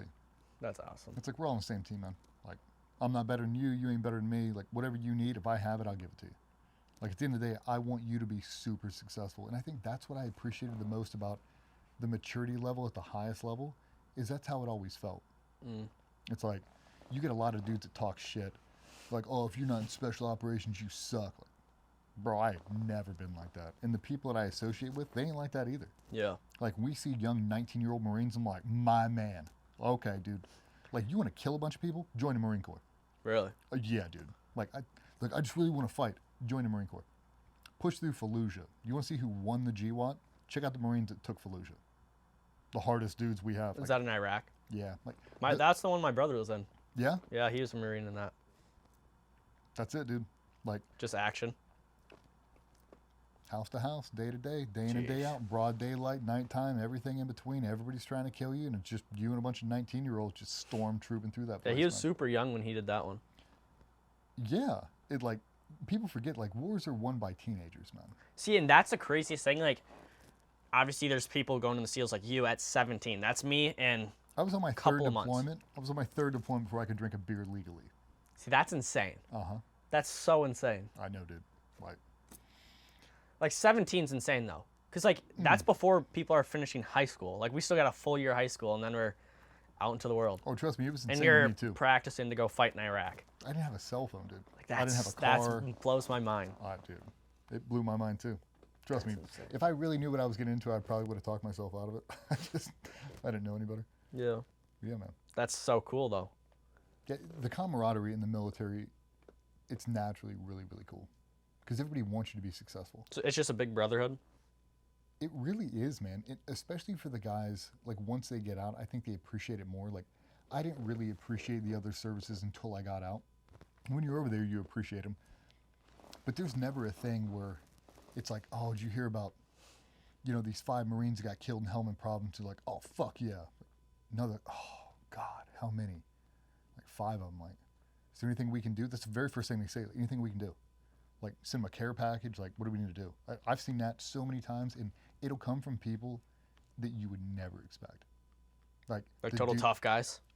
The hardest fucking dudes, just shaved head, huge beard, they look like death rolled over. Like, you never want to mess with this guy. He's the very first dude. He's calling back. He's like, mail me this, mail me that, send me Copenhagen, send me this, all of it. And they farm it right over to him. They never say a word. There's no note. It just shows up on their base, and they send him a care package. 30 pounds of beef jerky, all this stuff, all this Copenhagen. Send them booze. They'll send them a pallet of beer. It's like, they ain't allowed to have that. He's like, I know. Send it to them. Like, they need it. They need a fucking morale boost, man. They need a hug. And right now, Marines ain't hugging each other. They ain't crying on each other's shoulder. Like, they pride themselves on being hard and being tough, and they should be. But at a certain point, you are a human. You are a 19-year-old kid. And the people you've now joined this bond with are now all dead. And so you need somebody to throw an arm around you right now. So as kind of an incentive to go into the military, you could say, is just to be able to have someone who, like, even though you might, like you said, and when you were in the SEALs and you had Barrett come through, you said you kind of like alone, but you weren't really alone. You still had like people who would die for you at any second. You never feel like you're alone unless you're on your way out, unless you get hurt, unless you get pulled out, or for whatever reason. But it feels like you're on an island alone because you feel like there's something else. You feel like there's another level you can unlock, but you've never watched anybody unlock it. So it's like you stand in a bank vault door, and you're like, I don't know how to open that. I don't have the confidence. You know what's behind it, but you don't know how to get there. Yeah, I know what's behind it. I don't know how to open it. And you get one dude, he's like, quad zeros. What? Quad zeros. Of course it was quad zeros. You step in, it's like, you've had this whole time. He's like, yeah, okay. That's awesome. You just need somebody to unlock the door for you. And as soon as you see it, you're like, what's behind the next one? What's behind the next one? And it's like, there is no finish line. There's no point in your career where you go, I'm going to coast the rest of these 10 years. Never. And I tell guys this. We'll look at a 20-year career. We'll look at the obsession you have in the first 4 years. That carries over to about the 8-year mark. Okay. And right about the 8 to 10-year mark, you have this weird, like, do I stay in? Do I get out? I've heard of that. like retired. I've heard of there's like 2 paths you go to once you hit that. I heard it from a CIA perspective because I was watching a podcast on that, and they talked about like there's a part where you can tell who's really going to go for it, and then the guy who's going to be like, all right, see you later. You get that, and then right around the 10-year mark, you realize you've been chasing the thing. And you're like, I still haven't found it. And then you realize right around the 10-year mark, because you see all the old guys that were at the 10-year mark when you came in, now they're at the 20-year mark, and they're still chasing it. And then you watch them transition out, and you're like, the thing he chased for 20 years, he never caught. He never stopped chasing it. And then even if you could catch it, you can't take it with you. Why do you still do it? Because the culture is worth the sacrifice.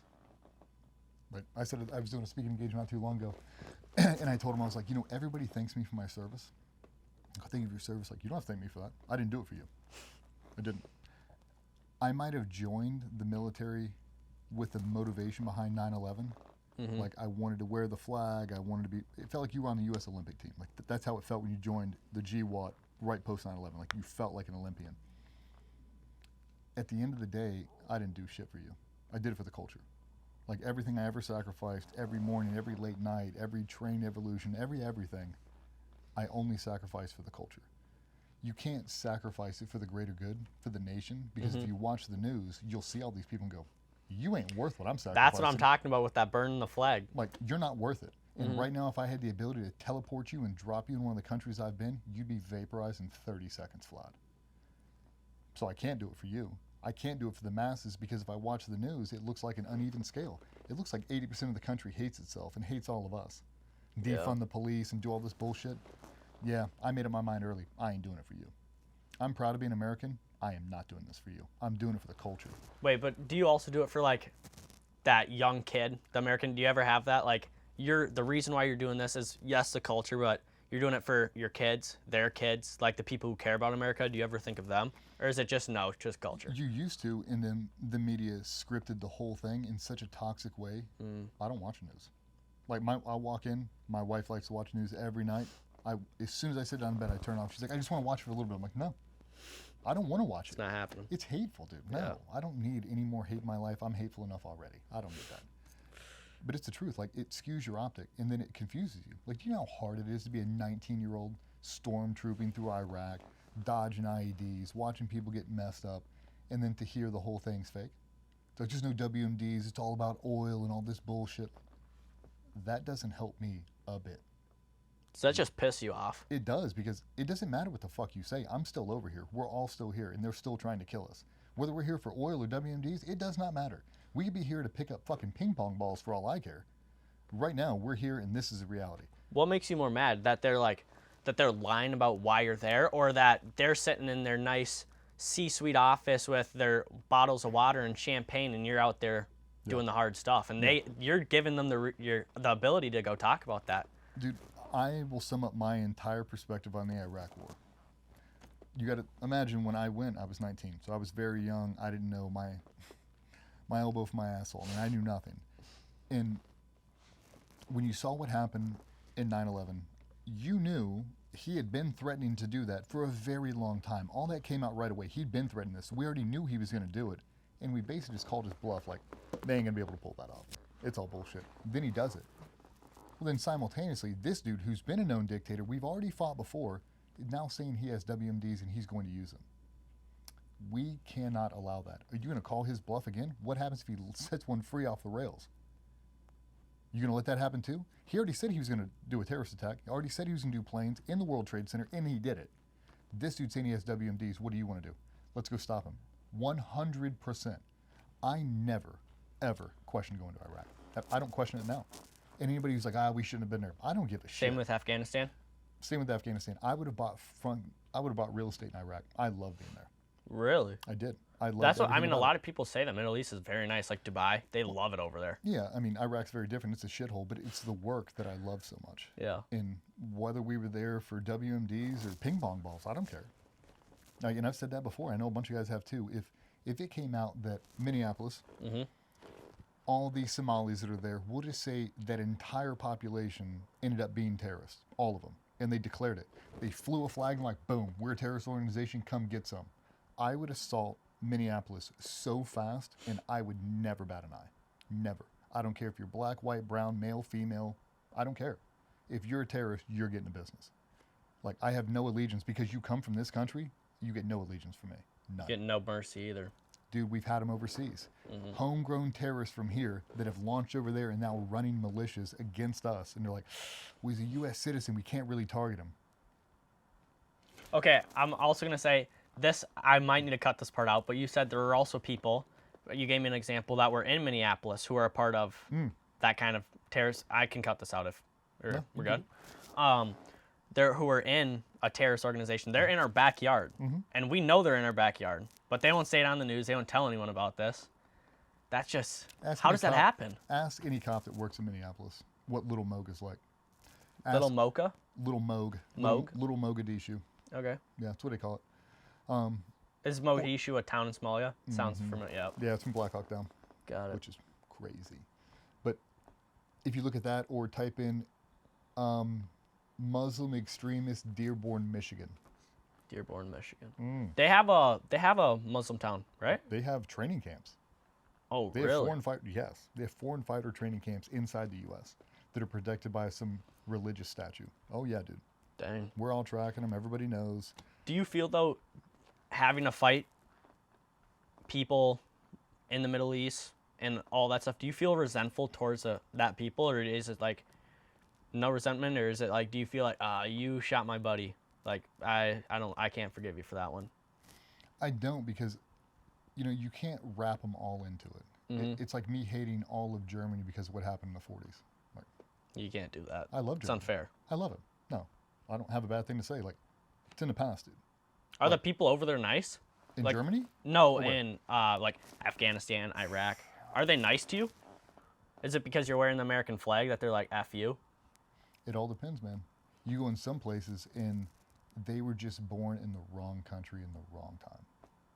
Like, they're normal people. They go to work, they drive home, they play with their kids, they play soccer in the backyard, they cook dinner, they take showers, they're normal people. Dang. And they're just under a terrible regime. And now he's like, they feel for their home. So you go in there, sad. You raid their house, and you see them, like, they're not scared a bit. They're like, next door. You're like, next door? And he's like, next door. Like, so there are still like the good old boys over there. They are, but it's a small percentage, man. Small, from my experience. It's been a small percentage of people that were like, wrong place, wrong time. And if it's wrong place, wrong time, you solve it really quick. Like, the wives are really nice, dude. I can't tell you the amount of kids I've picked up and carried around houses. Like, just like I'm an uncle. We'll pick them up and, like, I used to have real long hair, didn't have a beard. So when I was young, like, I looked really young. Yeah. And they'd all look at me. Like, they always thought I was, like, super nice. Like, little kids would come up and pull out Starburst, whatever, give them some candy. We had one when I was in Iraq, my first deployment. God, I'll never forget this shit. We're standing around, we did a big assault, and now the sun has come up, it's daytime. And all the old guys in like this half moon, and we're all just sitting there kind of bullshitting, we're waiting to leave. And this little Iraqi girl walks up. And she's like, Mister. She pulls on my shirt, and I looked down, I was like, yeah. And she went, you have pretty face. Are you a boy or a girl? I was like, I looked at all of them, they looked over, and I was like, I'm a fucking boy. And she's like, you're a boy or a girl? I was like, I'm a fucking boy, go away. She's like, did she just ask you if you're a boy or a girl? I was like, no, she didn't ask that. He's like, here we go. And the whole thing started. I'm like, oh, bastard. But no, man, God, this will sound racist. Arab children are gorgeous, dude. And they pull on your, like, I got two girls, they pull on heartstrings, man. And when you see what they're exposed to, you want to take them home. Does it just break your heart, though? Oh, dude. Oh, it's so, because you see them, it's like, if you were sitting on my because house, they're innocent. They're not the ones who are fighting. Yeah. No, man, like, if I could teleport you and drop you on my house and have you play with my kids and I just adopt you, I'd do it right now. Like, you don't know the difference. Dang. You don't realize your dad's a terrorist. You don't know that. You don't realize your aunts and uncles and all these people are under this whole crazy religious spell and they're just trying to kill as many people. You have no idea about that. And you could tell the moment you walk in. Dang. They're completely innocent. Like, I want to get you out of here, man. Dang. Just, it puts you in a really rough spot because all the people that do that job, they're normal people. Mm-hmm. Like, there's no there are. I guess you're all kind of sociopaths. There's always a small. But everybody is so well-tempered. Like, the hardest dudes I've ever met are the biggest softies you've ever seen. Okay, I have to ask this question because when people hear the word Navy SEALs, Jocko Willink, David Goggins, probably you as of recently, No, not me, but yeah. and then Robert O'Neill. Those are probably the 4 big things. And what I would say the two most popular are Jocko and David, by far. Would you agree? Yep. So what both of those pride themselves on are they're just the baddest people who can go through the most stuff. I have 2 questions for this. One, is there another SEAL in the entire training camp who's just stayed silent, lived off the grid, who's just, you would say, more bad? He's just that guy. He's just tougher than David and Jocko. He's just that guy. Would you say there's someone in there that you can think of? Or do you think David is like, he's the toughest? You'd have to define toughness in a better way. Mentally tough. That's a hard thing because...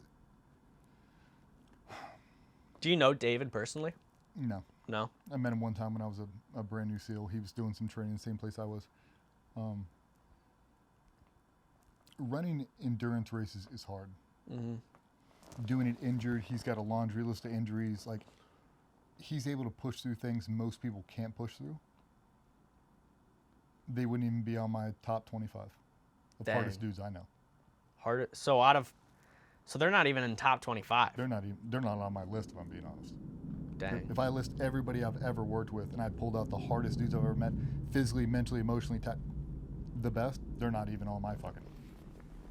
Not even in conversation. That's crazy. Because if you asked America right now, you asked anyone I know, if you ask anyone I know, who's the hardest, who's the strongest, who's the toughest person that you would have, right? If whole world, who is it? David Goggins. That's what everyone says. It's David Goggins.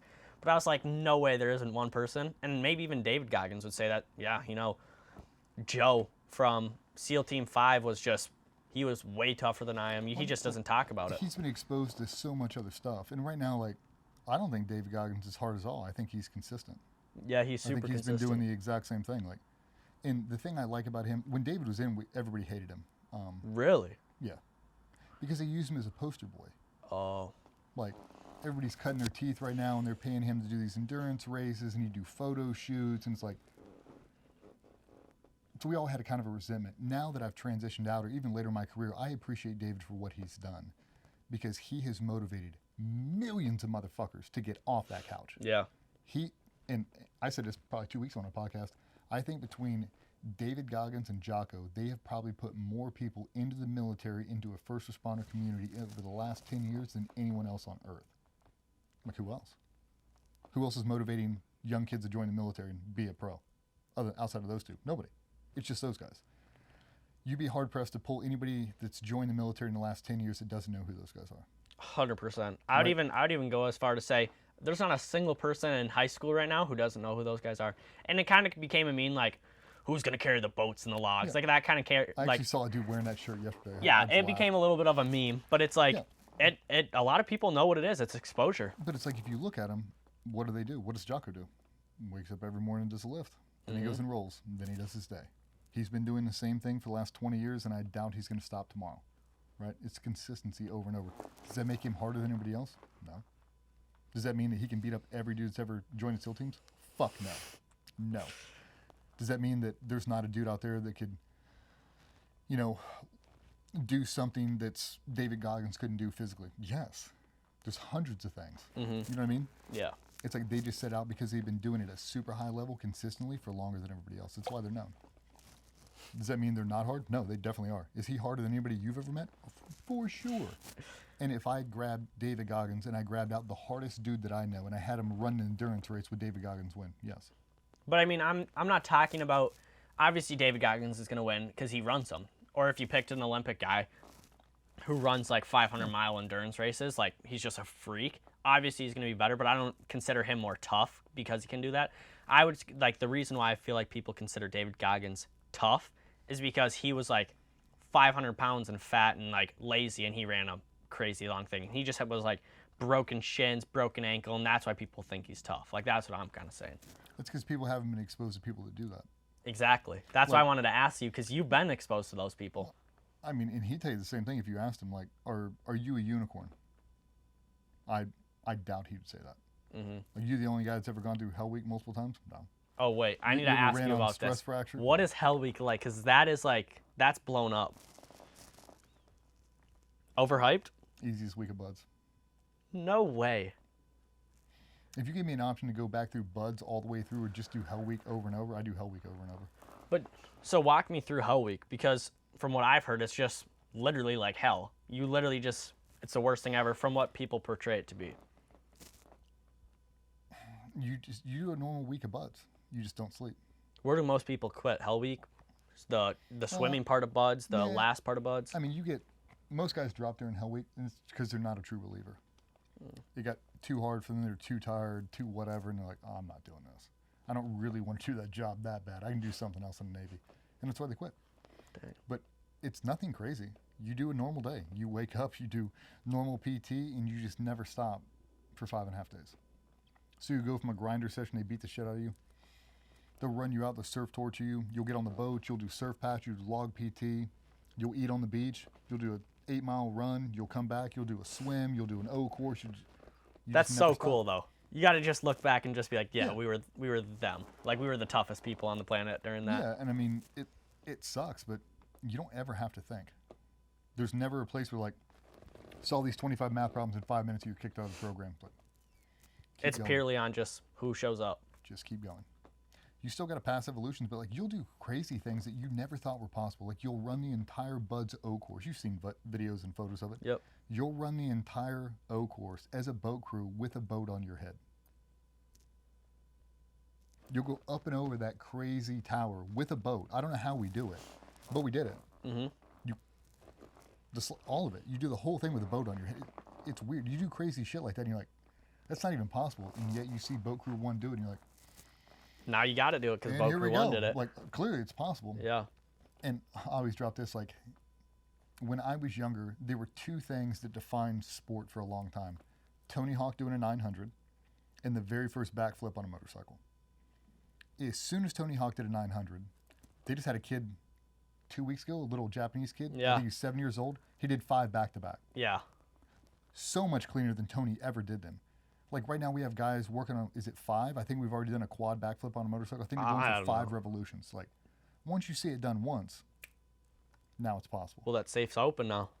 It's like you got guys like, sky's the limit. Nobody can break a 5-minute mile. It's like he just ran a 4:30. It's like they broke a 4-minute mile right after that. It's like, wow, that's insane. Once you see it's possible, anything's possible then. Yeah, seeing is believing, man. But yeah, I mean, dude, David does an amazing job. I think Jocko's never said a shitty, unmotivating thing ever. I think he's motivating millions of people. As far as being hard, I think about some of the things I've seen people do physically, like pushing through injuries that are not normal. What's an example of it? Joey Hahn's an example of it. Like I've the guy who worked out this morning, that guy? He's pretty big. Dude, his lower leg from here to here looks like a Home Depot on both of them. 2 rods, 2 plates, probably 30 screws in each one. Ankles are fused. Sheesh. And they were like that when we were going that crazy climb that I told you is the hardest physical thing. Oh, he was on that? With his legs like that. Jeez. Never said a word. We would stop at ORP, like your last little thing before we do the assault, and he would pour out Toradol injections and jam in his thighs. What's that? It's like an anti-inflammatory, like a painkiller. Jeez. And so much pain. Here we go. Never complain. Never. That is whimper, so never cool. Joey Hahn's one of the hardest dudes that's ever walked this planet. Really? None. Oh yeah. He seemed chill though. He seemed like a little fun guy. He is chill. But the difference is, whatever Joey wants to do, Joey's going to find a way to do it. No matter what you put in front of him. No matter how bad he's hurt. If you cut off both his legs and he has to crawl 50 miles, Joey Hahn will crawl 50 miles. Won't even bat an eye. That's not from the first step to the last one. He'll drag himself the entire way. But a lot of people are like that, dude. And I think people take a lot of inspiration from dudes like Dave and Jocko. It's like, Jocko's on the wrong side of 50, dude, still sending it every day. Like, I bet you when you catch him at 65, he's doing the same damn thing. Like, he's not going to stop. Why would you stop? It's made you successful. It's made you well-rounded. It's been an inspiration for millions of people. Why would he stop now? He ain't gonna. And I ain't going to stop either. It's like Arnold Schwarzenegger. If you catch that dude after 10 a.m. on a Tuesday, 83 years old, he's already got a lift in. Mm-hmm. I'm doing the exact same thing. You catch me on the wrong side of 80, I have got a lift in. I'm never stopping. Why would I stop? It's been so successful for me. Yeah. It's like a lot of people just want to reinvent the wheel and do these fad things like, oh, this new diet, I'm going to do keto, I'll do carnivore. I hate CrossFit. diets. They're so goofy. Like I The saw best this. diet's the one you'll stick to, man. Exactly. So it's like just get in the gym, run a mile, you'll lose weight. Yeah, dude. Calorie deficit. Mm-hmm. All right, just start going then. Yeah. All right, let's hear it. Final story. So I'll paint you a general scenario. We'll just take a lot of experience, we'll condense them down to give you just kind of a raw look at it. So think about you, married, couple of kids, you got a brand new baby. That baby comes out, you're on a plane, 2 weeks later you fly to Afghanistan. Busy time, summer deployment, and you're going out every night, 3-5 days a week, just over and over and over, and it's getting dicier and dicier and dicier. Because of the political stuff, they're making you go out on things you typically wouldn't go on, during times you wouldn't go, with people you wouldn't go with, and taking partner force you wouldn't normally take, and all these different things. And you can feel the performance anxiety starting to creep up because now you have things you cannot control. Now you're being dictated from a higher entity, you must do this. So now they're rigging the game, and they're almost evening the playing field, which is never a good thing. Mm-hmm. So because of your bullshit rules and regulations, now we have to do this and we have to accept more risk over and over and over. And then what the people back home never see is what that's doing to the human psyche when you're in there. We have been doing nothing but training to win at all costs our entire adult lives at this point, and now you are hamstringing us and making us adopt a policy that's making us less successful. So now, I've sacrificed my family, I've sacrificed my marriage, my time with my kids, my extracurricular activities to do this one job as good as I possibly can. I've dumped everything into this team because they deserve it. And now, the only way I can prove my worth is by not getting killed and not letting anybody else get killed. You're now taking away tools out of our toolbox that make us less successful. You're robbing my love for this job. So they're making, basically an analogy to sum that is they're making you run a marathon with ankle weights on. Yeah, for a lot of it. So you're doing these ops back to back, and no one ever expects you, because they expect you to come home and just be, yay, yellow ribbon around the old oak tree, wave in old glory, just happier than a pig and shit, salute the flag, do the whole thing. They don't realize what's been happening to you. All the micro concussions, the lack of sleep, the lack of sunlight, the poor diet, all the things you've been having to induce into yourself to try to get you at an optimal state has really just eroded you. And now you have this shell that looks normal, but inside you're dead inside. Now you don't have this driving force. You're not even looking forward to coming home because you realize what's happened to you over this time. So you're still doing these missions over and over. And we'll say your very last one. You have a set redeploy date. We'll say August 1st, you're flying home. We'll say on July 30th, you do a raid, and it goes to hell in a handbasket. You climb up and over the walls, you get inside the courtyard, whole thing goes loud, dudes are shooting, grenades are coming off, you're blowing charges. And all these little things start to stack up on you. You roll an ankle here, you fall off a ladder, you tweak a shoulder, tweak a neck, you've got multiple concussions, now you've got blast exposures, injuries, both your ears get blown out, like you're rattled, man. You take a piss, the next morning you're pissing blood. You're like, I don't know why I'm pissing blood, but I'm pissing blood. Like, we've all got some issues going on. They take you out of that scenario, 8 a.m., you come back, take a shower, eat some pancakes, go to bed. By the time you wake up at 4 p.m., you're on a flight coming home. There's no decompression from that scene, whatever just happened, however many dudes were shot, killed, you were blown up, picking shrapnel out of your face, whatever the scenarios those guys are going through, you're going to leave that, and within 12 hours, you're going to be back home, you're going to land, walk off that airplane, and they're going to hand you a 4-month-old baby. No one's ever going to ask you how deployment was. They're never going to sit down and ask you what ailment you have going on. They're going to ask you to change a diaper and be a father. I don't know how to do this. I haven't been doing this. I haven't been trained in doing this. Never have I sat down in isolation and thought about how to care for this child. I don't know how to do this. I don't know how to reintegrate with my family. I don't know how to reintegrate with my marriage. I don't know how to do anything because I've been stuck on an adult island for the last 17 years doing only what I want to do. And now I can't. I have to come home and tend to you and these kids, and I don't know how to do it. So what do? You run from your problems. You run straight from there, straight back to work, and you isolate, and you just keep obsessing. The family becomes like a VRBO, like a vacation rental. You come home, you drop off clothes, she does your laundry, you leave again. So what should be your home is becoming your, like, one stop. See, hi, how you doing? See you later. I'm gonna go back to my real home, which is in It becomes warfare. a pass through. Yeah. I need my laundry done. I need this. I need that. And I'm leaving again. You get so accustomed to leaving, and the Navy's a little bit different. When you look at the Army, they don't have to travel as much because they own everything. They own all the real estate, but the Navy doesn't. We have to travel to all these training locations. So we're training the same amount of days. My issue is I'm on the road 300 days out of the year. You're on the road 40 days out of the year because you own 10,000 square acres. You have all the ranges you need on one base. You don't have to leave. We have to. So you're gone. So you get accustomed to never being home at all. You start to disassociate that life, and it becomes a distraction. The wife becomes a distraction. The hot water heat of the blue, the bills, the mortgage, the bullshit. It's all a distraction. Well, it doesn't even It just does not become help you here. just a distraction. It's a liability to you and your, because if you're focusing on that when bad guys are coming to kill you, I mean, you're putting everyone at risk if you're focusing on that instead of the mission. Yeah. And it becomes really hard to try to find this balance. So you don't. You go, well, this will be here when I'm done doing this, but I can't think about this while I'm doing this. Compress, isolate, compartmentalize, and push out of the way and just focus on this one thing. And every time I come home, I'll check in and I'll check out, back and forth, back and forth. And it ends up robbing you of a void because they start to resent this, the thing you love the most. Inadvertently, you start to resent them for resenting this. And now you're stuck in this weird paradigm where I spent my whole life trying to get good at this thing. In my mind, I wanted the wife, the picket fence, the 2 kids, the Labrador, like that's what I wanted. I don't really want that. I really just want to be single, and I just really want to do this job.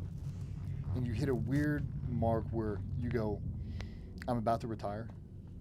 I want to power it down and I want to have this life, but you don't know how to do it because you don't have 20 years of being here. You've been gone the whole time. And every time you show up, you seem to mess it up. Now she's out of a routine. You're eating more than she made. You're doing extra laundry. She don't have time for it. Like you end up messing this whole cycle up, and it really starts to erode your mental health. So now you're about to retire. You're about to lose the one thing you've sacrificed everything else for. The one thing you did sacrifice the most for this one thing can't stand you. Doesn't even want you around. And now you don't have this or this. And you find yourself in this never land where the job I love doesn't need me. The family that I built doesn't want me. And now you start to circle the drain. Dude, start to add in booze. You're already on a bunch of pills, I guarantee it. So you're popping pills, you're drinking booze. You're not going to the gym. You don't have your routine. You don't have the boys. You don't have a family. There's no support mechanism. It's you on an island alone. And that's the way it feels. And when you look around the room, it's like everybody's got it better than me. But if we're being honest, everybody's in the exact same boat you are. Everybody's had to isolate and compartmentalize that side of their life to focus on this. And everybody's having a hard time trying to reintegrate. I don't care if you're Tom Brady. I mean, we all watched it publicly. Marriage went to... He couldn't give it up. Yep. She told him, if you play, I'm leaving you. See ya. See ya. I told my wife the same thing. You don't want to jump on this train, don't get on this train. I am not stopping for you. I'll tell that tomorrow. Like, if you don't want to do this, I'm not stopping. Now my mind is different because now I have her and now I realize what I have and I love my family so much. I would walk away from GBRS tomorrow. She asked me to. I wouldn't bat an eye. Like, that's my true north now. But when you're isolating, you're so focused on this one thing, you don't see what you have. And it ends up feeling like there's a giant void. I don't have a team. I don't have my family. Like, I don't have a fucking group chat. Nobody's here anymore. What do you want me to do? Like, I can't be a full-time dad. If I'm a full-time dad, they fucking die. If they die, I kill myself. Like, what do you want me to do? Like, nobody gives a shit. I'm a 63% husband today. If I am, they die. Like, what do you want me to do? There's no fucking common ground. There's no middle ground for this thing. You either go the whole way or you don't go any of the way. So if you don't like it, get the fuck out of my face. That's how you are. That's the tone I spoke to my wife my entire career. I feel like an asshole for doing it, but I wouldn't change it. I would You not have change to be in that environment. In my mind, you had to. And everybody I have ever wanted to be like, that's how they were. I never respected and I never chased a dude that was a full-time father, full-time husband. I never did. Those dudes didn't hold a fucking candle to the obsessed. They never did, ever. Not in anything. Not in skydiving, not in shooting, not in operating, not in mission planning, nothing. You were not on the same caliber as the obsessed, ever. And I stand by it. I've never seen it the other way. I've seen people that were obsessed that made the blend later and became a family guy once they retired. I never saw anybody who was the guy who, when you went over to their house, you're like, dude, that's a family. That's a marriage. I've never seen it. I've seen families who are like, dude, I'd kill to have your family. And when you look at him like, but I wouldn't kill to have your career. It's pick your poison at that point. It's like, you're not a true believer. You're 40 pounds overweight. You can't shoot for shit. You're really a liability to this whole fucking team. And you pretend like you're a full-time, but you're not. You're a part-time. Right now you're coaching Little League soccer. Like, I ain't got time to coach Little League soccer, dude. Yeah. That's not what I'm thinking about right now. And I think if more people did that, they would obsess, they would go further, they'd be more proud in the work they've done. But at a certain point, you have to find the balance. And that's why I tell guys, like, when you first get in, I don't care if you're in college, I don't care if you're in sports, if you're a Navy SEAL, and a SWAT team, an entrepreneur, your first enlistment, your first 4 years, just obsess. Nothing else. Just that one thing. And then years 4 to 8, you start to polish and refine. Now you're on a rhythm, you're on the routine, constantly perfecting your craft over and over and over again. Don't be in a rush to turn your girlfriend into fiance. Don't rush to get a girlfriend. He's like, oh, I got to get a girlfriend. No, you don't. Don't get a dog. Like, you're a 22-year-old Navy SEAL. You're gone 300 days out of the year. Why would you get a dog? Mm-hmm. You can't take care of one. Don't get a dog. Just another distraction. Why would you get a girlfriend? She's going to leave you. She's going to steal all your shit. She's going to bring some dude in your house. It's going to ruin your life. Don't. When it's time, it'll naturally progress. Keep this your primary focus, and if she doesn't compliment it, be gone with her, because it will not spill over. You get a chick who hates that job and wants you to be home, wants you to be some stay-at-home dad that puts on a pink wraparound sweater and carries tennis rackets. That's not who you are. By you pretending to be that for her, you're only hurting yourself and you're hurting all of us. We talked about, join it at 19 years old. Take a Navy SEAL switch, flick it. I never unflicked it. I stacked on the wife, stacked on the kids, stacked on the dogs, the white picket fence, the whole thing. And there was no balance because I couldn't justify it. I can't turn this one off to turn this one on. And it wasn't until I went down to Mexico and did some serious psychedelics that it all kind of came back full picture. And it's like, the switch ain't working. It's got to be a dial. And if I just have two, I'm not multitasking. I'm in full isolation, full focus on one. So the moment I wake up in the morning, and it sounds selfish, but we talked about being selfish now to be selfless later. Mm-hmm. When I wake up at 5 a.m., when that alarm clock goes off, I am not thinking about my wife. I don't think about my kids. I might give her a kiss on the forehead while she's sleeping. I don't think about it at all. I make my cup of coffee, I get in my car, and I drive in. And from the moment I get in that car, the moment I clear this threshold, the only thing I'm thinking about is the lift. That's it. Nothing else matters. Social media doesn't matter. You don't matter. This podcast doesn't matter. The only thing I'm thinking about is that lift. And then as soon as I get in, the only thing I'm thinking about is a protein shake. As soon as I finish that, what do I have next?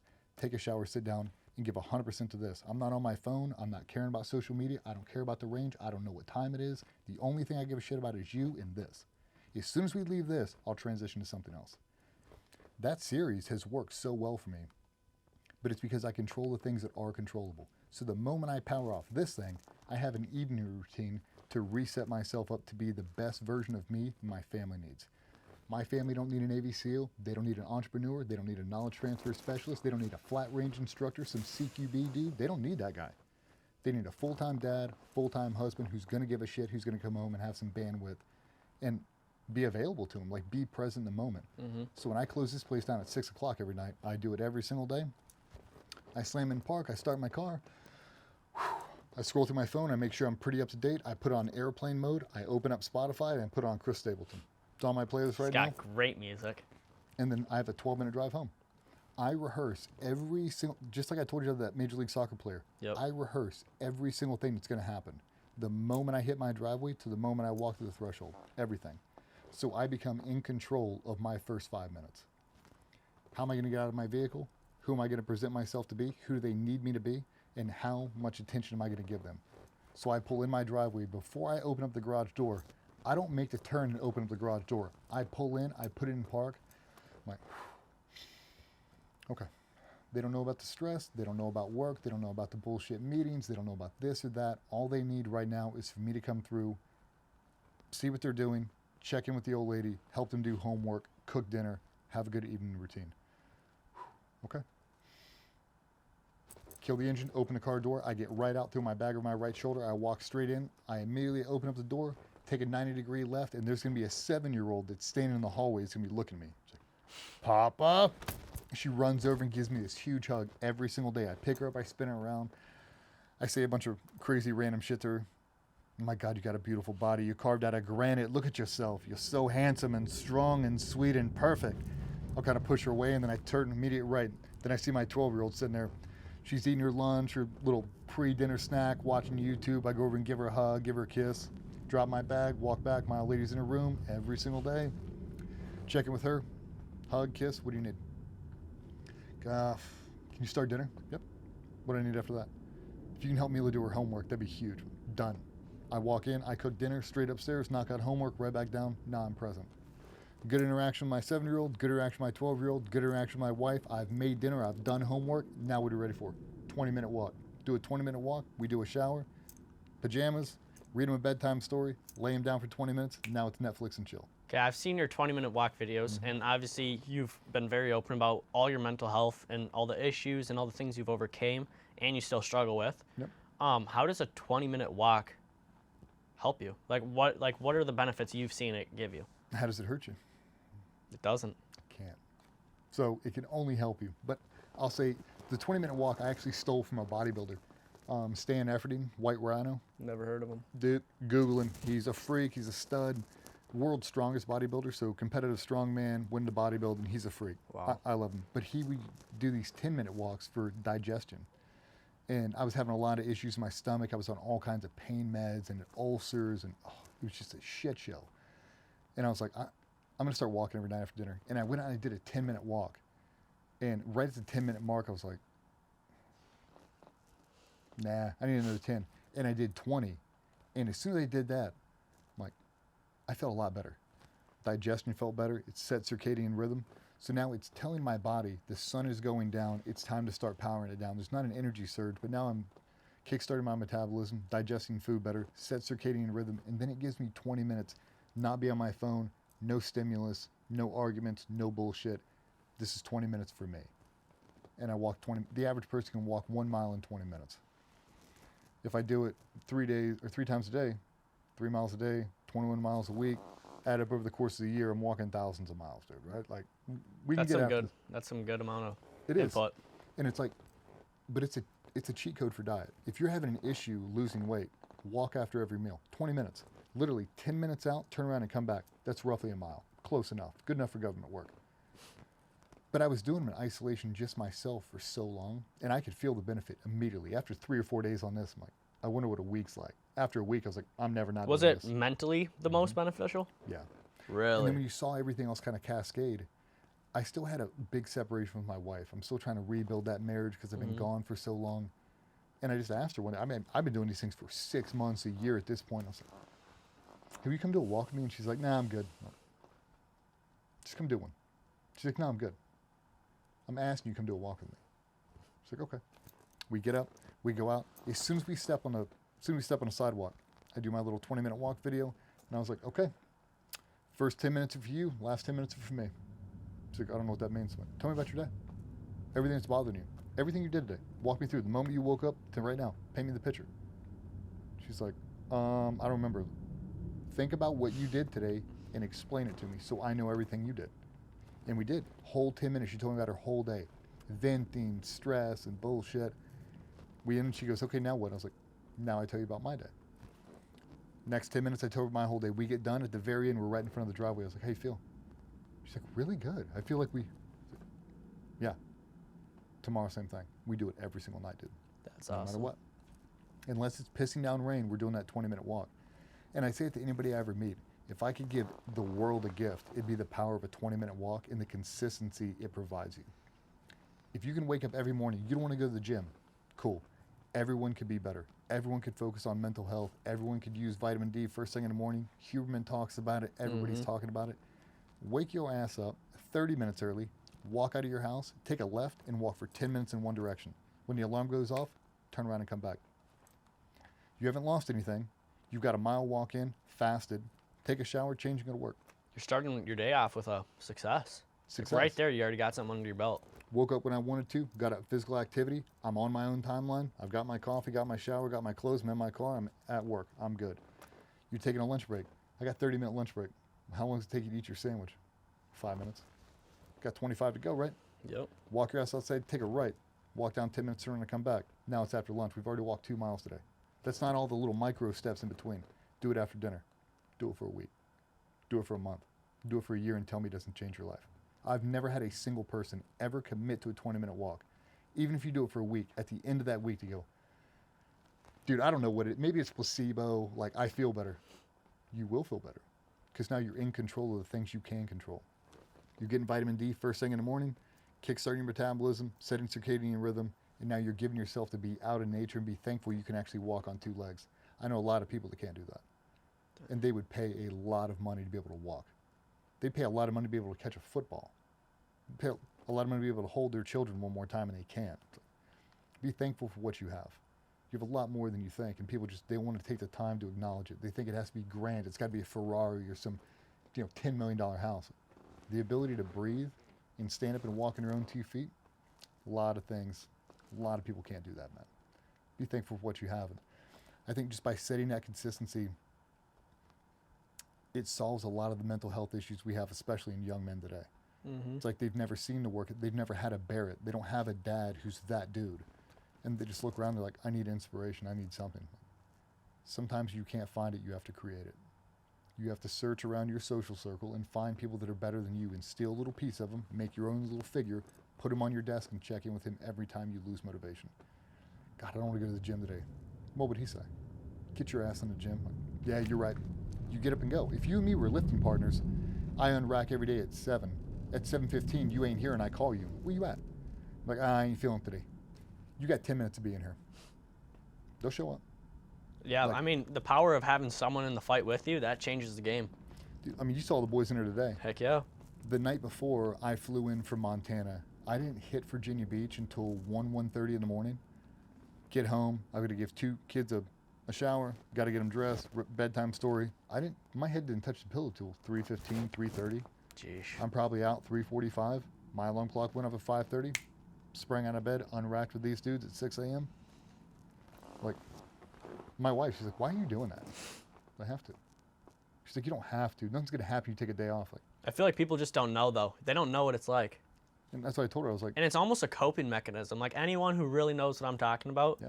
And, like, I know you know what I'm talking about for the whole lifting thing. Like, no one goes to the gym just because life's perfect. Like, obviously, there's a reason someone goes. Yeah. So, just go. I'm going because I'm trying to make myself better than I was yesterday. Mm-hmm. Sometimes just the consistency is that 1%.